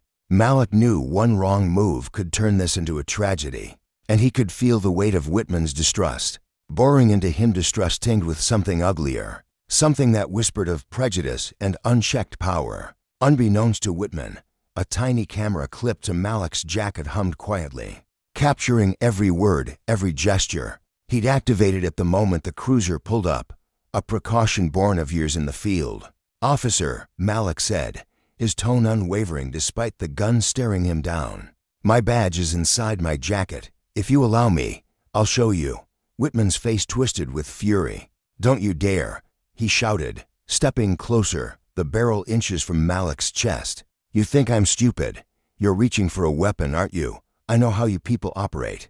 The words hit like a slap, raw and venomous, but Malik didn't flinch. Inside, his mind churned a danger simmering beneath the surface, but overshadowed by a steely resolve. This wasn't just a misunderstanding. This was a glimpse into something rotten, and he was determined to drag it into the light. Meanwhile, miles away in the heart of Brooksville, another story of justice was unfolding. Margaret, a soft-spoken elderly woman with silver hair and a heart that had always brimmed with kindness, stood outside the courthouse, her frail hand trembling as it clutched her son Charles's arm. For months, she'd carried the crushing weight of humiliation ministered by officers sworn to protect her, their actions fueled by blind prejudice and a reckless abuse of power. The memory of their cold indifference haunted her, the way they'd dismissed her pleas, the harsh grip on her arm as they dragged her from her own porch, accusing her of nonsense she'd never dreamed of committing. It had left scars no one could see, a deep hate that gnawed at her spirit. Yet today, as the judge's gavel fell and the verdict rang out in her favor, she felt an unfamiliar lightness bloom within her. The burden lifted, replaced by a fragile hope that her pain might ripple outward, a warning to shield others from the same fate. Beside her, Charles stood tall, though his broad shoulders trembled with the storm of emotions raging inside him. Throughout the trial, he'd been a rock, unyielding, fierce, a sun-turned warrior fighting tooth and nail to defend his mother's dignity. Every court appearance had been a battle, every night spent poring over legal documents a test of his endurance. But beneath his strength lay a quiet sorrow, a wound that refused to heal. The image of his mother, gentle, compassionate, her hands once used to bake cookies for neighbor, centering such cruelty twisted his gut. How could anyone look at her and see a threat? How could those entrusted with justice wield their power so carelessly? The frustration clawed at him, the disappointment a bitter taste in his mouth. But as the verdict sank in, those feelings began to shift. Pride swelled in his chest, warm and fierce, as he realized his fight hadn't been for nothing. As they stepped out into the sunlight, Charles gripped his mother's hand tightly, his calloused fingers wrapping around hers with a tenderness that belied his resolve. His dark eyes shimmered with gratitude for the judge, for the truth prevailing, for the chance to see his mother smile again. Margaret looked up at him, her own eyes brimming with tears, not of anguish this time, but of overwhelming love. She saw the man he'd become, resilient, unshakable, a beacon of compassion in a world that too often turned a blind eye. To her, Charles wasn't just her son. He was a champion, a voice for those who'd been silenced. For both of them, this victory was more than personal. It was a vow etched in their souls, a promise to keep pushing for justice, to ensure no one else suffered under the weight of corrupted authority. Back at the police station, the echoes of Margaret's case reverberated through the halls, stirring unease among the officers. The blatant misconduct of Officers Johnson and Smith, two men who'd worn their badges like crowns, wielding power with impunity, had ignited a firestorm. Their actions weren't just a stain on their records. They were a mirror held up to the entire department, forcing everyone to confront the cracks in their foundation. Chief Charles, a man whose name carried a quiet irony given his shared moniker with Margaret's son, felt the weight of responsibility settle on his shoulders. He'd risen through the ranks on a promise to protect, but now he saw how far they'd strayed.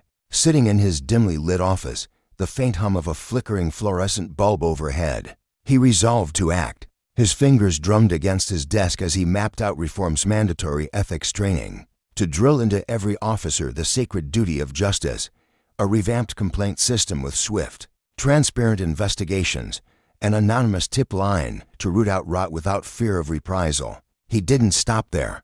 Charles poured himself into the details, walking the precinct's halls late into the night, his boots echoing against the linoleum. He spoke to officers one-on-one at errands with hardened eyes, rookies still green with idealism, listening to their frustrations, their excuses, their hopes. He pushed for community outreach, urging young officers like Officer Emily Tate, a soft-spoken woman with a fierce moral compass, to bridge the gap with the people they served. Emily, who'd joined the force to honor her late father, a beloved cop, threw herself into the work, her gentle demeanor disarming even the most skeptical residents. Change crept in slowly, like dawn breaking over a long night, but Chief Charles refused to waver. He knew the road was steep. Distrust didn't vanish overnight, but he clung to a stubborn belief. If one person held firm, others would follow. With every step, he reshaped the station into something the town could rely on, a place where justice wasn't a hollow word, but a living promise. For Charles, the fight didn't end with his mother's case. It became a lighthouse, casting beams of hope across Brooksville and beyond, illuminating a path toward a society where power didn't crush the powerless. Each reform, each outreach effort, was a pledge to his mother, to the voiceless, to the ideals he'd sworn to uphold. The road ahead stretched long and treacherous, but he walked it with a fire in his chest, knowing that courage was contagious. If he could stand, others would rise, building a force that didn't just enforce laws, but protected lives. Across town, Malik stood motionless, the gun still trained on him, Whitman's finger twitching on the trigger. The officer's face was a storm of fear and bravado, his breath ragged as he barked again. "Don't move." Malik's voice remained steady, a lifeline in the chaos. "I've got nothing to hide. I'm reaching for my badge now. You were making a mistake." He moved slowly, deliberately, his hand inching toward his jacket. Whitman's eyes widened, his stance faltering for a split second, and in that moment, Malik saw the truth. This wasn't just about a trespassing call. It was about power unchecked, about a man who saw a threat in anyone who didn't fit his narrow world. Their story, Esmalik's standoff, Margaret's triumph, Charles's crusade, wove together into a tapestry of resilience and reckoning. Each bore the scars of injustice, each faced the temptation to despair, but each chose to fight. Their victories, hard-won and fragile, whispered a timeless lesson: when power twists into tyranny, it's the courage of the few that drags it back to justice. And in that struggle, A community found not just healing, but hope. A hope that no one would cower in fear, that no one would suffer alone, that the scales of justice, though battered, could still hold true. The air was thick with tension, sharp and brittle, as if it might snap at any moment.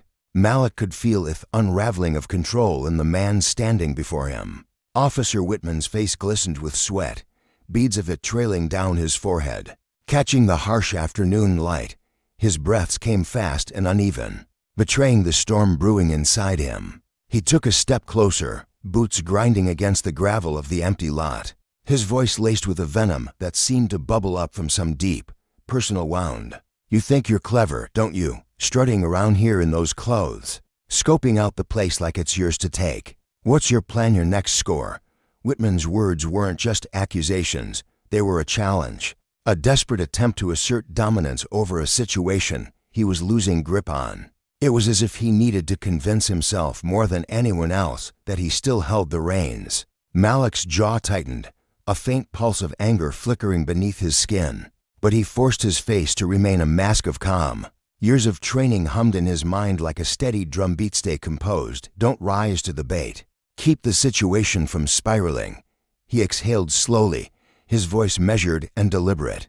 "Officer, if you'd let me reach for my credentials, I can show you exactly who I am." But before he could finish, Whitman cut him off, his tone rising like a wave crashing against a crumbling dam. "I don't need your lies," he snapped, his free hand jerking toward the radio clipped to his shoulder. "Dispatch, this is Officer Whitman.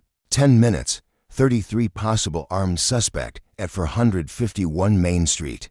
Request immediate backup." His words crackled with urgency, but there was a tremor beneath them, a hint of doubt he couldn't quite bury. Malik's heart sank, a cold weight settling in his chest. Backup. The word echoed in his mind like a gunshot. This wasn't just a misunderstanding anymore, it was teetering on the edge of something far uglier. A black man standing alone in an empty lot, a white officer with a gun already drawn. Sweat slicked and wild-eyed reinforcements wouldn't de-escalate this. They'd pour fuel on a fire already licking at the dry grass. He straightened, a thread of steel weaving into his voice as he met Whitman's gaze. "Listen to me, Whitman. You're blowing this out of proportion. There's no need for this to escalate or making a mistake, and it's one you'll pay for if you don't stop now." Whitman's lips twisted into a sneer, his gun still raised, unwavering. "Cost me? Don't you dare try to threaten me. You're the one trespassing, and I'm the law here." His bravado was brittle, though, a cracked shell barely holding together. Malik could see it in the way his hand twitched, the way his eyes darted, searching for something to cling to. Malik had heard enough. The absurdity of it all gnawed at him, but he pushed it down, letting a quiet authority rise in its place. "You don't even know who you're dealing with, do you?" His voice was steady now, a calm force cutting through the chaos. "You think you're the law? Well, I am the law." Whitman barked out a laugh, harsh and jagged, his head tilting back as if the idea was too ridiculous to entertain. "Oh, that's a good one. You, the law, dressed like some thug, creeping around private property?" Malik's temper flared for a split second, a hot spark igniting in his chest. But he reined it in just as quickly. "Creeping around?" he echoed, his tone laced with a biting edge. "I'm conducting an FBI investigation. That's federal jurisdiction. You, officer, are the one stepping out of bounds." Whitman faltered, his confidence cracking like thin ice under Malik's unwavering certainty. "FBI," he muttered, his voice barely above a whisper. His eyes narrowed, scanning Malik's frame for any hint of a lie, any telltale sign that this was a bluff. But instead of backing down, he doubled down, his voice rising again. "Prove it. Show me your badge." Malik sighed inwardly, a heavy weariness settling over him. This was the tipping point, knew it. One wrong move, one twitch too fast, and this could end in blood. "Fine," he said, his tone even and deliberate. "I'm reaching into my jacket." Nice and slow, with painstaking care, he parted the fabric, revealing the FBI badge pinned inside, its metallic surface glinting in the sunlight. Whitman squinted, his eyes flicking between the badge and Malik's face, disbelief warring with the evidence right in front of him. "That doesn't mean anything," he sputtered, his voice shaking now. defiance clinging to him like a lifeline. "You could have stolen it." Malik raised an eyebrow, his patience fraying at the edges. "Stolen it? You're reaching, officer. Let me ask you something. If I weren't black, would we even be here right now?" The question landed like a stone dropped into still water, rippling through the air between them. Whitman flinched, his face contorting with a mix of fury and unease. For a moment, he said nothing, the weight of Malik's words pressing down on him as the faint wail of sirens grew louder in the distance. Time was running out, and Malik knew it. Backup was closing in. This was about to become a circus, and he had to make sure the truth cut through the noise. The sirens swelled, slicing through the heavy silence, and Whitman's hand stayed locked on his gun, the barrel still trained on Malik. His face was a battlefield despite clashing with a stubborn need to hold his ground. Malik stood motionless, hands at his sides, the badge still gleaming against his jacket. "Officer Whitman," he said, his voice calm but carrying the weight of command. "This is your chance to pull this back. Lower your weapon, call off the backup, and we can sort this out the right way." Whitman's lip curled, a sneer twisting his features. "The right way? You don't call the shots here. I don't take orders from you."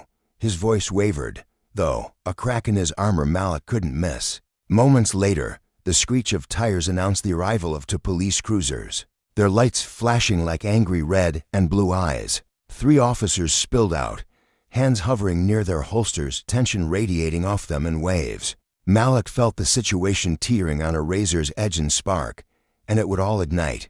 Among the newcomers was a younger officer, Daniels, his wide eyes taking in the scene with a mix of caution and confusion. He stepped forward, his voice tentative but steady. "What's going on, Whitman? Who's this?" Whitman jerked his head toward Malik, his gun still raised. "This guy's a trespasser. Claims he's FBI, but I'm not buying it." Daniels frowned, his gaze shifting to Malik. Skepticism etched into his features, but lacking the hostility Whitman oozed. "FBI," he said, turning to Malik. "Sir, do you have identification?" "I do," Malik replied, his voice a calm anchor in the storm. "I've already shown it to Officer Whitman, but he's chosen to ignore it." Daniels glanced at Whitman, then back to Malik, uncertainty flickering in his eyes. "Can I see it, sir, just to confirm?" Malik nodded, moving with the same deliberate slowness as before, holding out the badge for Daniels to inspect. The younger officer stepped closer, his brow furrowing as he studied it. Then his expression shifted, realization dawning. "Whitman," he said quietly, but with a firmness that cut through the tension, "this is real. He's FBI." Whitman's face flushed a deep, furious red, veins bulging at his temples. "I don't care if it's real. How do we know he's not overstepping? He shouldn't even be here." His voice cracked, desperation seeping through the bravado. Malik cut in, his tone sharp now, a blade honed by frustration. "Actually, I have every right to be here. This area's under federal investigation. You're the one out of line, officer." Daniels shifted uncomfortably, his hand drifting away from his holster, while the other 2 officers exchanged uneasy glances, their confidence wavering. Whitman, though, clung to his defiance like a drowning man to driftwood. "Even if you're FBI, you don't belong here without notifying local law enforcement," he spat, his words dripping with resentment. "I don't care who you are, your attitude stinks." Malik took a deep breath, his patience stretched thin but unbroken. "Let me tell you something, Officer Whitman," he said, his voice low and resonant, a quiet power thrumming beneath it. "I've faced men like you my whole career, men who look at my skin and decide I don't belong. Men who think a badge gives them free rein to bully and intimidate. But you don't scare me." Whitman's jaw clenched, his eyes blazing, but he stayed silent. The younger officers shifted, their discomfort palpable, sensing the tide turning. Malik took a step forward, his presence commanding the space. "You've already broken protocol by drawing your weapon without cause," he continued, his words deliberate and unyielding. "You've ignored my identification as a federal agent, and no thanks to the camera on my jacket, this whole encounter is on record."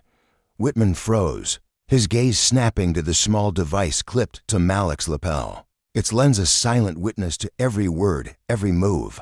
The color drained from his face, leaving him pale and hollow. "That's right," Malik said, his voice steady as steel. "Everything you've said, everything you've done, it's all documented. And trust me, this footage will reach people who care about justice." The other officers exchanged wide-eyed looks, shock and unease rippling through them.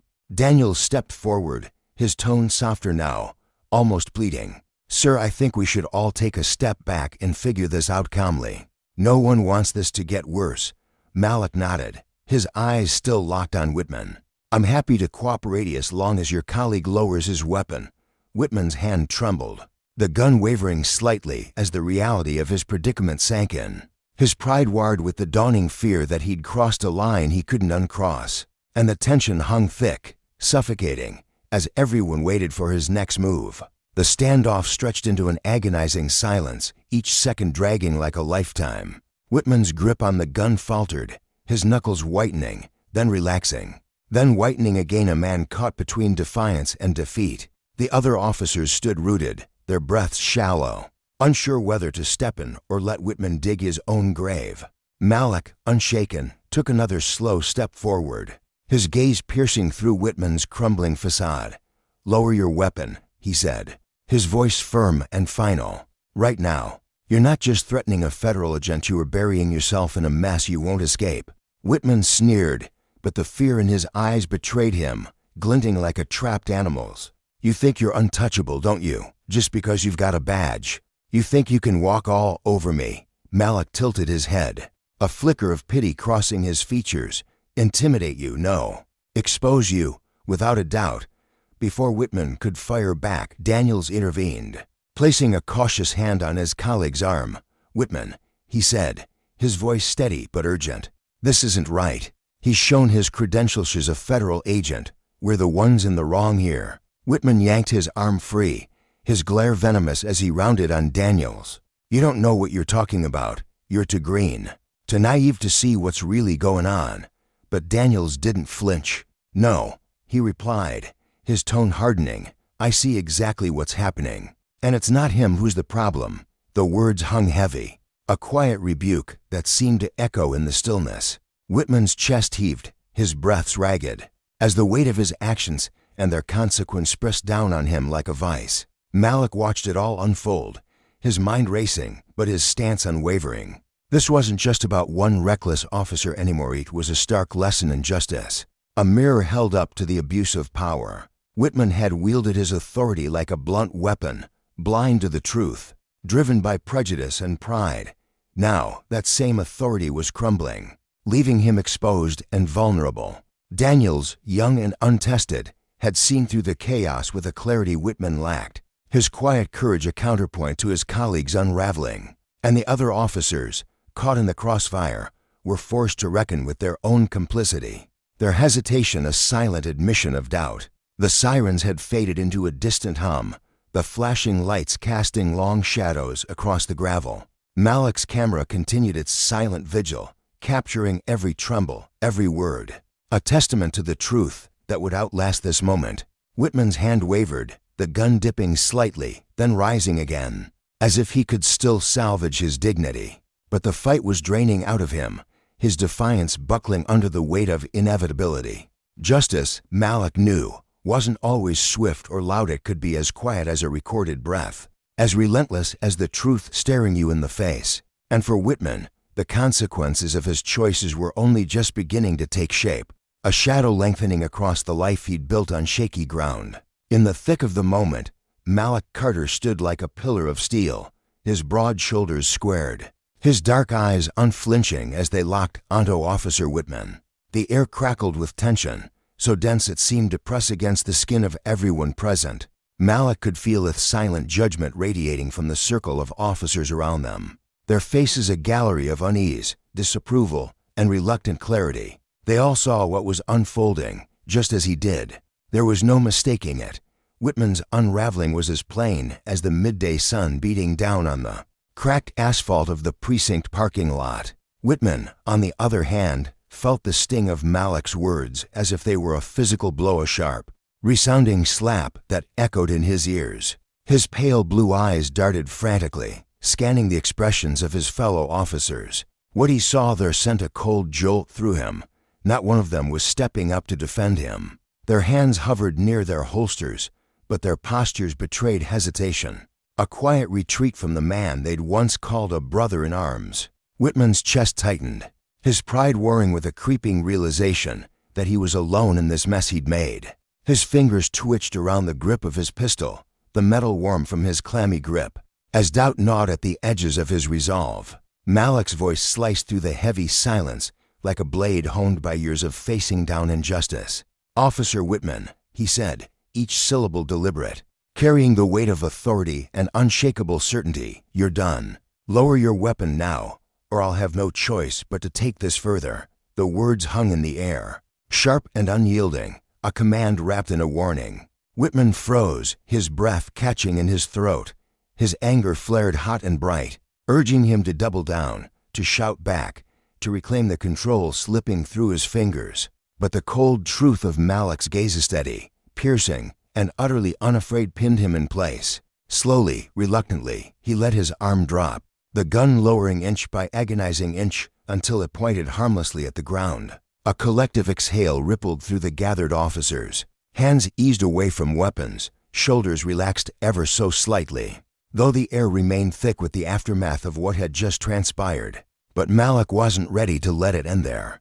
"Good," he said, his tone dropping to a chilling calm that sent a shiver down Whitman's spine. "Now step back." The order was simple, but it carried the force of a judge's gavel. Whitman's jaw clenched so tight his teeth ached, a muscle twitching beneath his stubbled cheek. For a fleeting moment, defiance flickered in his chest. He wanted to lunge, to argue, to reclaim his dignity, but the weight of every eye on him crushed that impulse. With a grudging step, he retreated, his boots scuffing the pavement in a reluctant shuffle. Malik didn't hesitate. Reaching into the pocket of his worn leather jacket, he pulled out his phone, his movements smooth and deliberate, as if he'd rehearsed this moment 1,000 times in his mind. He dialed a number, pressing the device to his ear, and spoke with a quiet authority that belied the storm brewing inside him. "This is Special Agent Malik Carter. I need a supervisor from the local precinct at my location immediately. There's been a serious breach of protocol." His voice was steady, but beneath it simmered a righteous fury, tempered by years of discipline. Whitman's eyes widened, panic flashing across his face like a deer caught in headlights. "What the hell are you doing?" he barked, his voice cracking with desperation. "You can't just—" "I can," Malik cut in, his words a whip-crack that silenced Whitman mid-sentence. "And I will." Beside him, Officer Daniel's a weary man with a perpetually tired look in his hazel eye shifted uncomfortably. He turned to Whitman, his voice low and tinged with regret. "You've really screwed up, man. Just let this play out. It's over." Daniels had always been the quiet one, the guy who kept his head down and followed orders. But even he couldn't hide the disappointment etching lines into his weathered face. He'd seen Whitman's temper flare before, but this was a line crossed that couldn't be uncrossed. The weight of it all crashed down on Whitman like a tidal wave. His bravado, once a shield he wore with swagger, shattered into jagged pieces, leaving behind a bitter resentment that twisted in his gut. A faint tremor of fear crept into his bones, chilling him despite the heat of the day. He opened his mouth, lips parting as if to spit out some half-formed defense. But the words died in his throat, strangled by the suffocating reality closing in around him. Minutes later, the low rumble of an engine broke the stillness. A sleek, black sedan rolled into the lot, its tires crunching over loose gravel. The door swung open, and out stepped Captain James Hart, the local precinct supervisor. His crisp suit hugged his broad frame, every crease pressed to perfection, and his steely gray eyes swept over the scene with the precision of a hawk sizing up its prey. Hart exuded authority, his very presence demanding respect, and as he approached, the officers straightened instinctively, their discomfort palpable. "Agent Carter," Hart said, extending a hand, his voice smooth but firm. "I'm Captain Hart. I understand there's been an incident." Malik met his grip with equal strength, his expression unreadable but his eyes burning with purpose. "There has," he replied, nodding toward Whitman, who stood rigid, his face drained of color. "One of your officers pointed a weapon at me without cause, refused to de-escalate, and ignored my federal credentials. The entire encounter is recorded on my body camera." His tone was matter-of-fact, but the accusation landed like a thunderclap. Hart's expression darkened, his jaw tightening as he turned to Whitman. "Is this true, Officer Whitman?" His voice was ice-cold, cutting through the haze of Whitman's spiraling thoughts. Whitman stammered, his mind racing for an escape, to thought he was a threat. He was acting suspicious, Captain.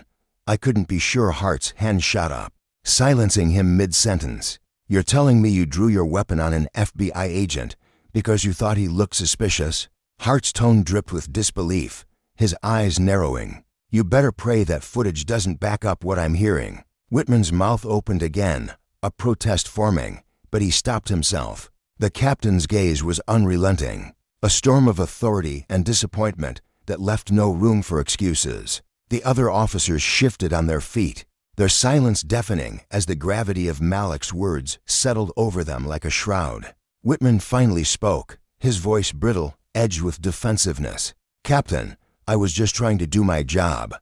He was acting suspicious, and I couldn't take any chances. You know how these situations can go." Hart crossed his arms, his broad chest puffing out as his jaw clenched tighter.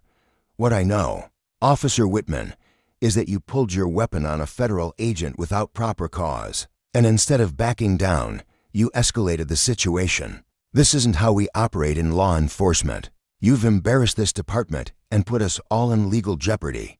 His words were a hammer, each one driving the nail deeper into Whitman's crumbling facade. "With all due respect, sir," Whitman shot back, his face flushing a deep, angry red. "I was trying to protect this town." "Protect this town?" Hart snapped, his voice rising with incredulity. "From a decorated FBI agent conducting a lawful investigation. Do you even hear yourself?" Malik, who had been standing quietly, his hands clasped behind his back, stepped forward. His presence filled the space, commanding attention without effort. When he spoke, his words carried the weight of every indignity he'd endured in his career, every sidelong glance, every assumption made about him because of the color of his skin. "Captain Hart, I'm sure your officer would love to frame this as a misunderstanding, but we both know this wasn't about protocol or safety. This was about prejudice." Officer Whitman didn't see a federal agent. He saw a black man in a hoodie and decided that made me a threat. The accusation hung heavy in the air, and the other officers shifted uncomfortably, their faces a mix of guilt and unease. Daniels looked down at his boots, scuffing them against the pavement, while another officer, a young rookie named Torres, bit his lip, his dark eyes flickering with shame. Whitman, though, stiffened, his defensiveness morphing into raw anger. "That's not true," he spat, his voice trembling with indignation.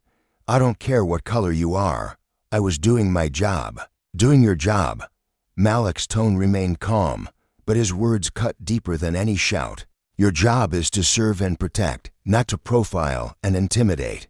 If I weren't wearing this badge, we both know how this could have ended." The truth of it stung, a bitter pill that Whitman couldn't swallow. He opened his mouth to argue, but Hart raised a hand, his patience spent. "Enough, Whitman. You've done more than enough damage already." Turning to Malik, Hart's expression softened, though his eyes remained sharp.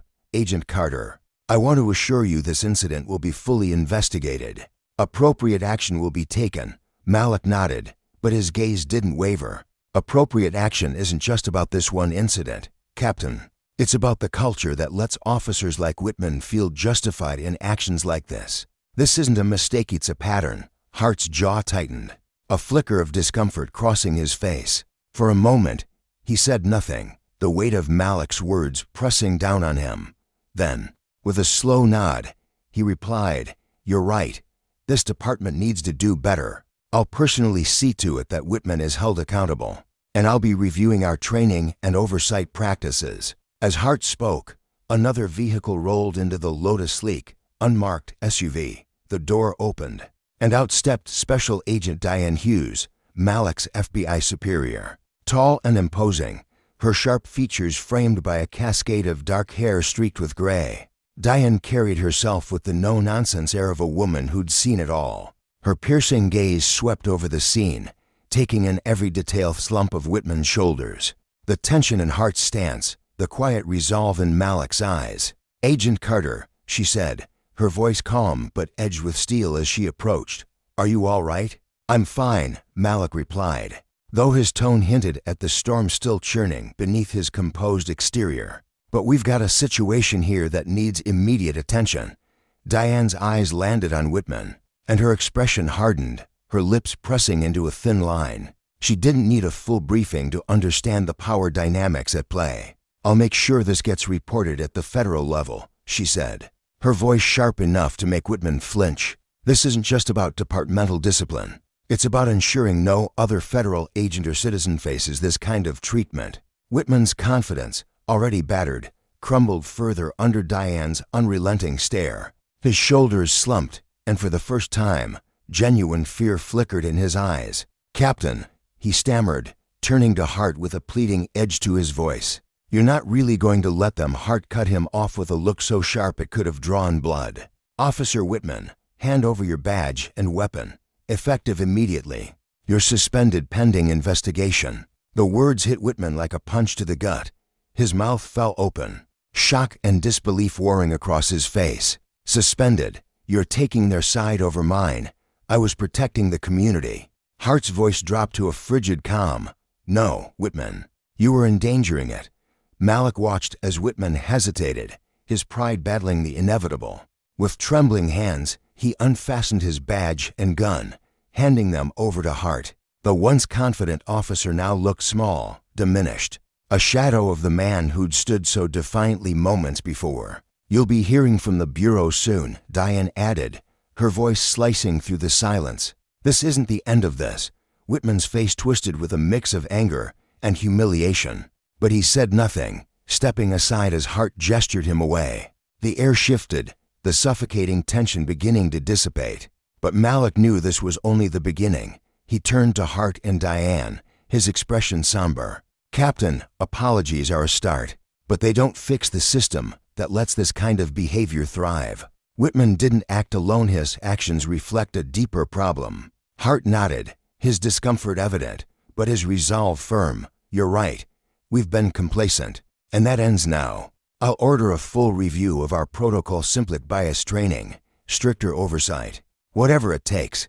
Malik held his gaze, a flicker of hope mingling with his exhaustion. This wasn't just about Whitman's downfall, it was about justice, about the consequences of power unchecked, and the long, hard road to dismantling the systems that enabled it. As the officers dispersed, and the sun dipped lower in the sky, Malik stood tall, knowing the fight was far from over, but determined to see it through to the end. Diane stood with her arms crossed tightly against her chest, her posture rigid as if she were a wall of steel holding back a storm. Her eyes, sharp and unyielding, locked onto Captain Hart with an intensity that made the air between them crackle. She didn't need to raise her voice. The weight of her gaze was enough to pin him where he stood, his broad shoulders tensing under the scrutiny. "Good," she said, her tone clipped but brimming with resolve. "Because I'll be checking in myself to ensure those changes you promised actually take root. The FBI doesn't brush off moments like this, and if you think you can either, you're gravely mistaken." Hart's throat bobbed as he swallowed hard, the sound almost audible in the tense silence. He gave a quick, jerky nod, his lips pressed into a thin line. "Understood," he muttered, his voice rough with the strain of someone who knew the ground beneath him was shifting. Nearby, Whitman lingered on the edges of the scene, his once proud frame now sagging like a deflated balloon. His shoulders slumped forward, and his head hung low, as though the weight of his disgrace had physically pressed him into the dirt. The other officers milled around, their boots scuffing the gravel, but none dared meet his eyes. Their averted gazes spoke voluminous unspoken lines drawn in the sand, separating them from the man they'd once called a colleague. Whitman's hands twitched at his sides, fingers curling into loose fists as if grasping for something: his pride, his badge, anything to hold onto. But there was nothing left. The sting of their rejection burned in his chest, a quiet fury simmering beneath his defeated exterior. Malik, meanwhile, stood a few feet away, his camera still humming softly as it captured every second of the unfolding drama. The tiny red light blinked steadily, a silent witness to the chaos. He felt the weight of it on his chest, not just the physical heft of the device, but the responsibility it carried. This wasn't just about Whitman anymore. This footage was a spark, one he intended to fan into a roaring fire. His dark eyes flicked across the group, taking in the nervous shifts of the younger officers and the tight-lipped resignation of the veterans. He knew what this video could do, not just bury Whitman, but force a reckoning aloud. Messy conversation about the rot festering in places where justice was supposed to thrive. His jaw tightened as he adjusted the camera slightly, ensuring every angle was preserved. Diane's hand landed on Malik's shoulder, firm but warm, pulling him out of his thoughts. He turned to her, meeting her steady gaze. "We need to get back to the field office," she said, her voice softening just enough to hint at the exhaustion beneath her steel. "This needs a formal report, something airtight. What happened here goes beyond one rogue officer. It's a crack in the system, and we've got to wedge it open wide enough for real change to slip through." Malik nodded, the gravity of her words settling into his bones.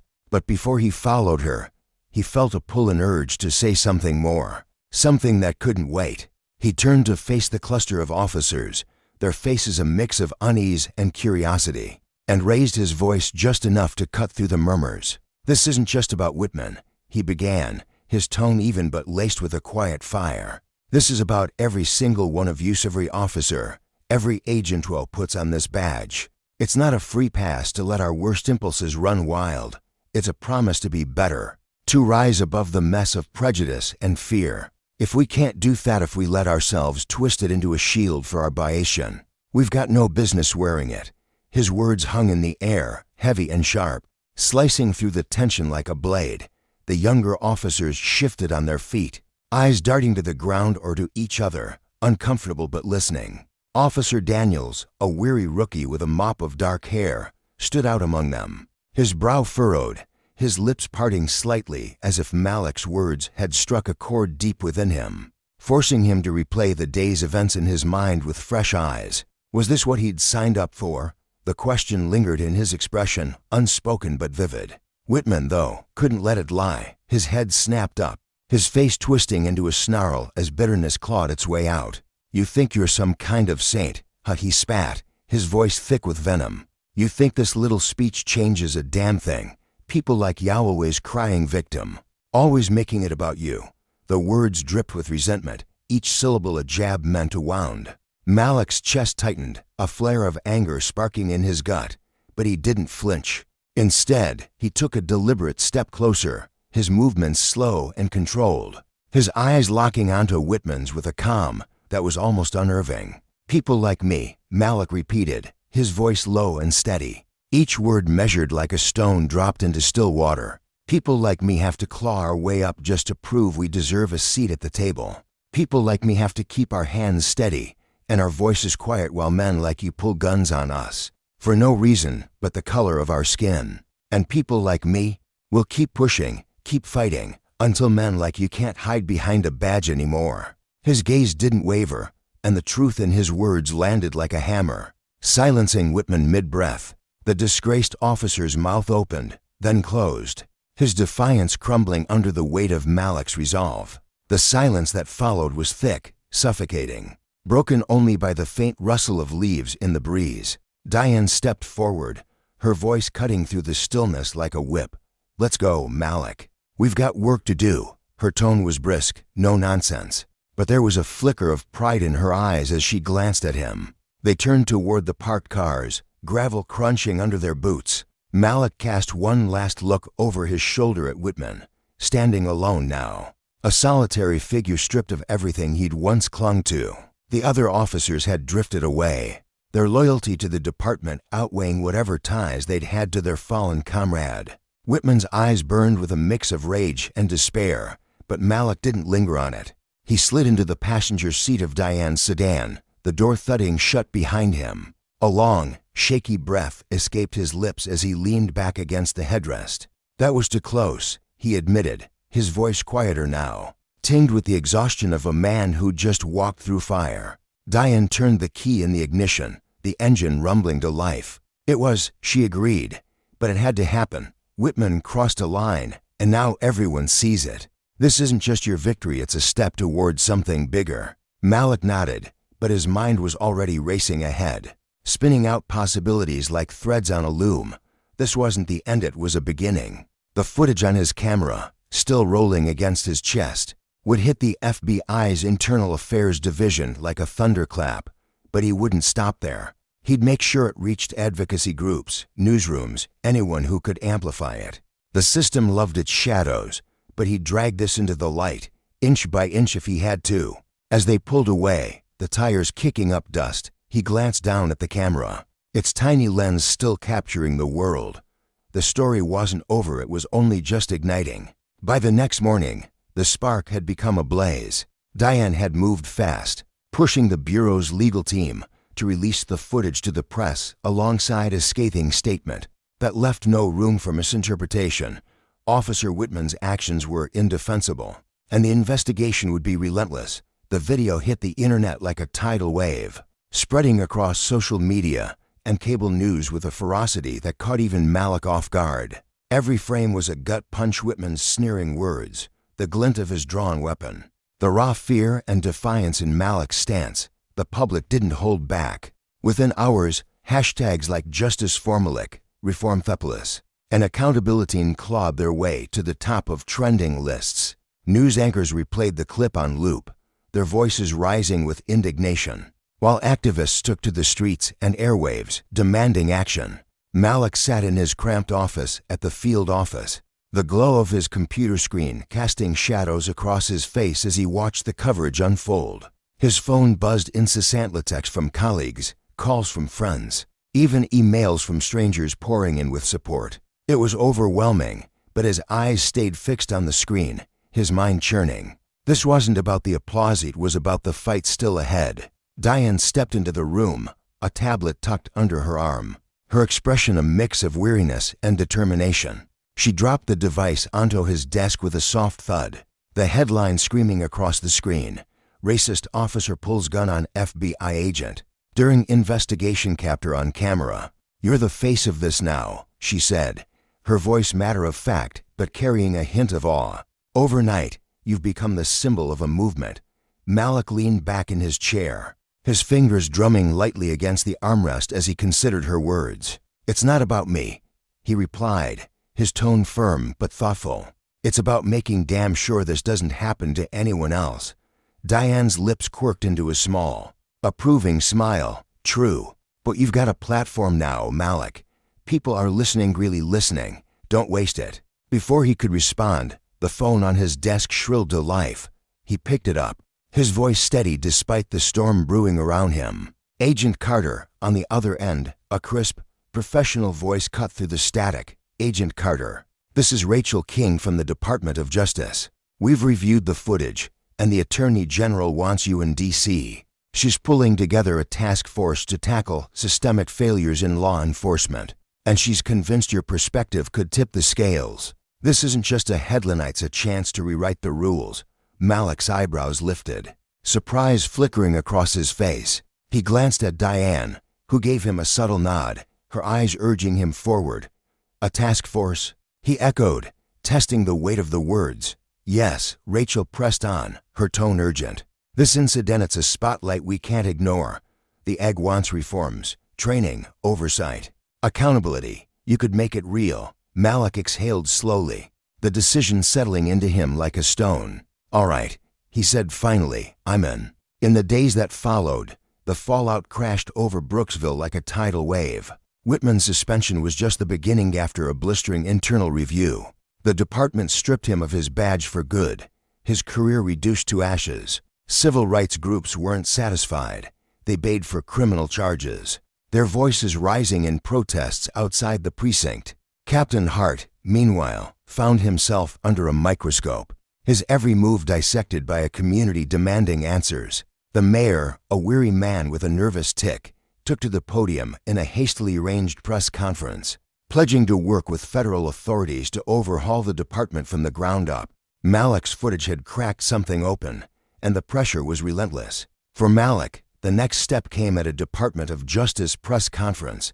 He stood behind a podium, the wood cool under his palms, flanked by Diane and a row of stern-faced officials. Cameras flashed like lightning, and the room buzzed with the low hum of anticipation. He took a breath, then spoke, his voice ringing out clear and unshaken. This isn't about one officer or one department. This is about a system that's failed too many for too long. It's about accountability just when the world's watching, but every single day. I had a badge and a camera to shield me, but what about the people who don't? How many stories like mine stay buried because there's no lens to catch them? The room went still. Every eye locked on him. We owe them more, he continued, his passion swelling. We owe them a promise, a real one, that justice isn't just a word, but a duty. It's time we lived up to it. The applause that erupted was deafening, a wave of sound that crashed over him as he stepped back.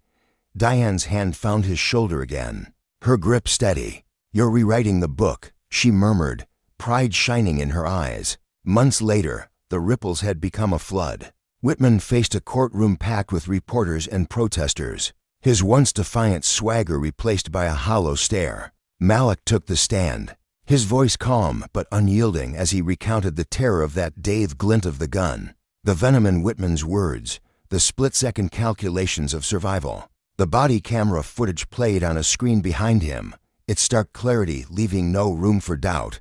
Whitman's defense unraveled, his excuses drowned out by the evidence, and the jury's guilty verdict came swift and sure. The sentence, a hefty prison term, was a rare crack of justice, a warning shot to those who'd wield power like a weapon. On the task force, Malik's voice grew louder, his ideas sharper. They pushed through reform's mandatory bias training, ironclad body camera rules, independent boards to root out corruption. Brooksville became a testing ground, Captain Hart bending under the weight of public fury to enforce the changes. Officers grumbled, but the zero-tolerance line was drawn in stone. For Malik, it was a start, a fragile, hard-won start. As he sat in his office one evening, the city lights flickering beyond the window, he felt the road stretching out ahead. Justice wasn't a destination, it was a fight, and he'd keep swinging, knowing every blow struck was a lesson. Power unchecked rots, but accountability endures. The whirlwind of events that followed the incident swept Malik into a storm of meetings, impassioned speeches, and relentless interviews. He hadn't asked for it, but almost overnight, he found himself thrust into the spotlight, an unexpected symbol for those demanding accountability from the police. The attention was dizzying, cameras flashing, voices clamoring, hands reaching out for a piece of his story. Yet, amid the chaos, Malik clung fiercely to the reason he'd started down this path. Whenever the glare of the spotlight threatened to overwhelm him, a quiet resolve steadied his heart. He thought of the faces he'd never seen, the voices he'd never heard, countless souls who had endured the same injustices he had, but without a microphone to amplify their pain or a platform to lift their fight. Their silent struggles fueled him, a constant reminder that his voice wasn't just for him. It was for them, too. One evening, after another long day of navigating the world's gaze, Malik retreated to the familiar comfort of his modest apartment.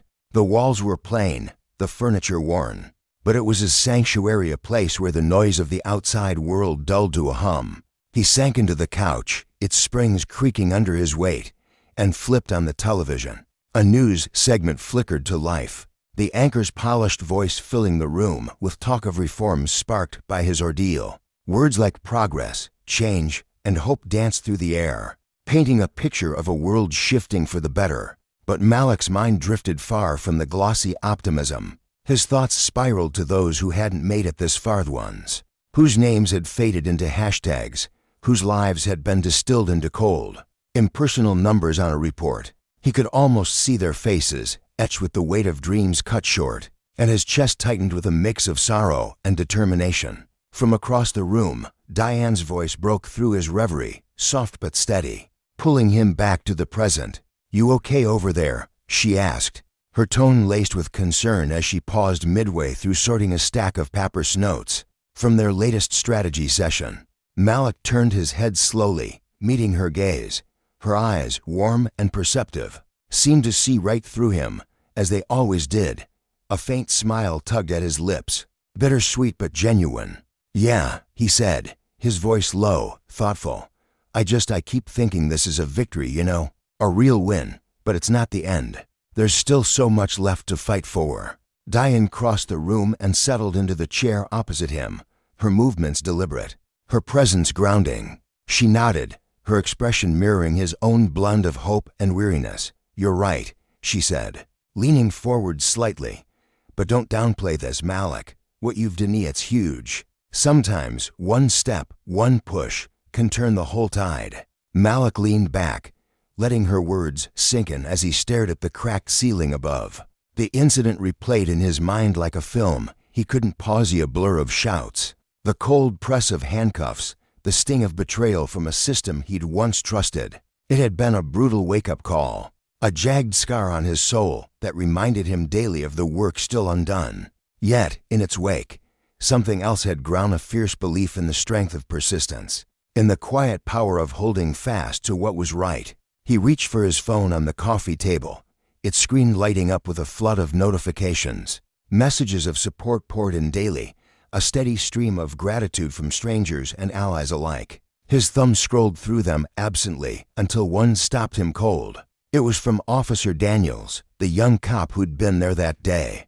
A rookie with wide eyes and a nervous stance Malik still remembered vividly. The message was simple but heavy with meaning. "Agent Carter, I just wanted to say thank you.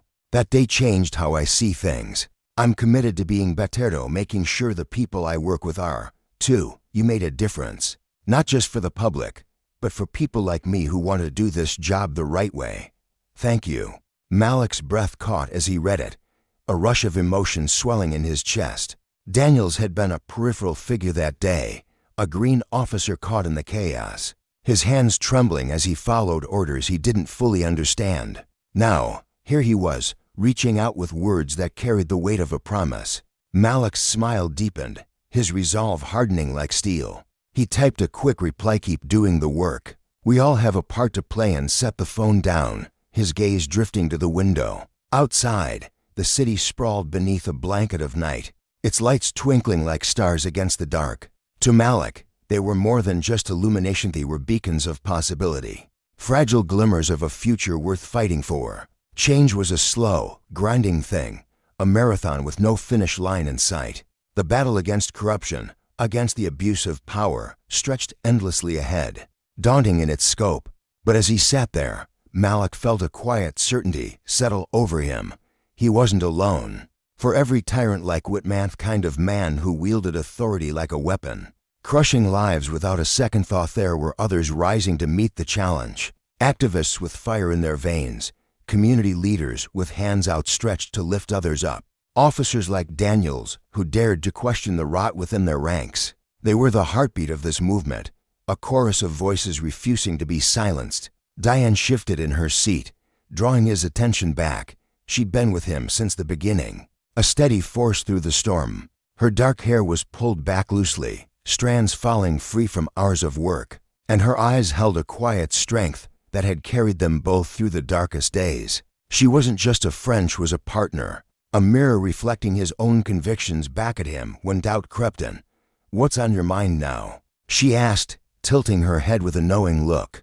Malik chuckled softly, the sound rough but warm. "Just thinking about Daniels," he admitted. "Kid was scared stiff that day. Now he's out there trying to change things from the inside. Makes you wonder how many more like him are out there, waiting for a push." Diane smiled, a rare softness breaking through her usual pragmatism. "More than you think, probably. People see what you're doing, Malik. It's not just the big wins, it's the ripple effect. You're showing them what's possible." Her words hung in the air, a quiet truth that settled deep in his bones. The incident had been a wound, yes, but it had also been a spark. It had ignited something bigger than himself, a movement rooted in the hard-earned lesson that justice wasn't a gift handed down from on high. It was a garden cultivated through sweat, tears, and unyielding will. And when power was abused, when those meant to protect instead preyed on the vulnerable, the consequences rippled outward, demanding accountability, demanding change. Malik rose from the couch and crossed to the window, pressing a hand against the cool glass. The city pulsed below, alive with stories yet untold. He thought of Whitman again, it with anger, but with a cold clarity. Men like him thrived in the shadows, their authority a shield for cruelty. But shadows couldn't hold forever. Light had a way of breaking through, and Malik was determined to be part of that dawn. The journey ahead was long, fraught with setbacks and sacrifices, but he was ready. His strength, his resilience, his unshakable commitment to what was right had taken a single moment of injustice and forged it into something unstoppable. This wasn't the end, it was the beginning of a reckoning, a testament to the enduring power of standing tall against the storm. And as the city lights shimmered before him, Malik knew he'd keep fighting, step by step, until the world reflected the justice he carried in his heart.